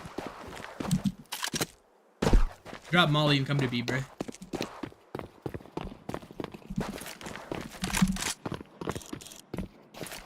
Alright, you got it, you rush in, I'll bait you.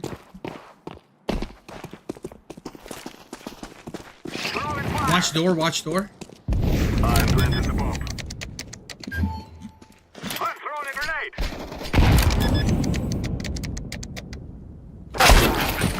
I got the money though, at least. Oh, this is getting a tight little pussy right here, bro.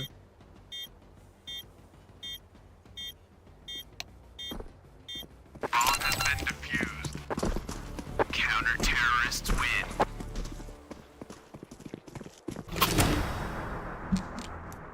Alright, push B.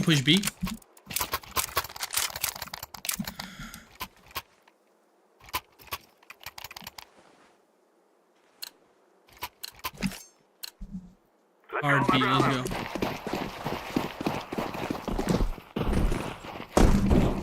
Yellow, lead the way. Hold on.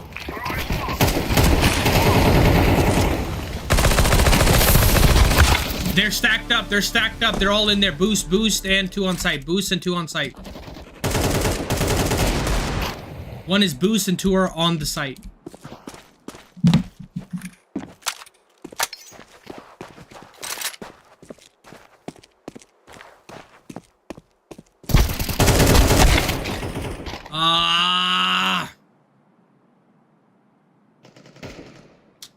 No! Come on. GG.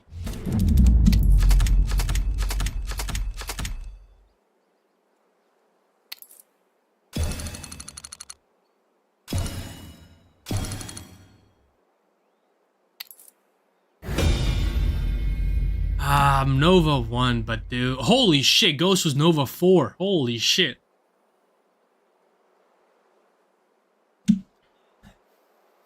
Look, bro, that was man. I thought that was gonna be a dub-a-roni, chat. I really thought that was gonna be a dub-a-roni, but we finished that out on a tie. We got 1 dub for the night. You know, it'd be like that sometimes, bro. Dude, I thought we were locked in. At the second half, we weren't so locked in. The second half, we were kind of mid. The first half, we were fucking locked in, you know? It'd be like that, bro. I just feel like there are some times where you just have to, you know, kick back and just give it the best you can. And that's the moral of the story. I hope y'all enjoyed tonight's stream. I hope y'all enjoyed the vibes, because until next time, have a good night.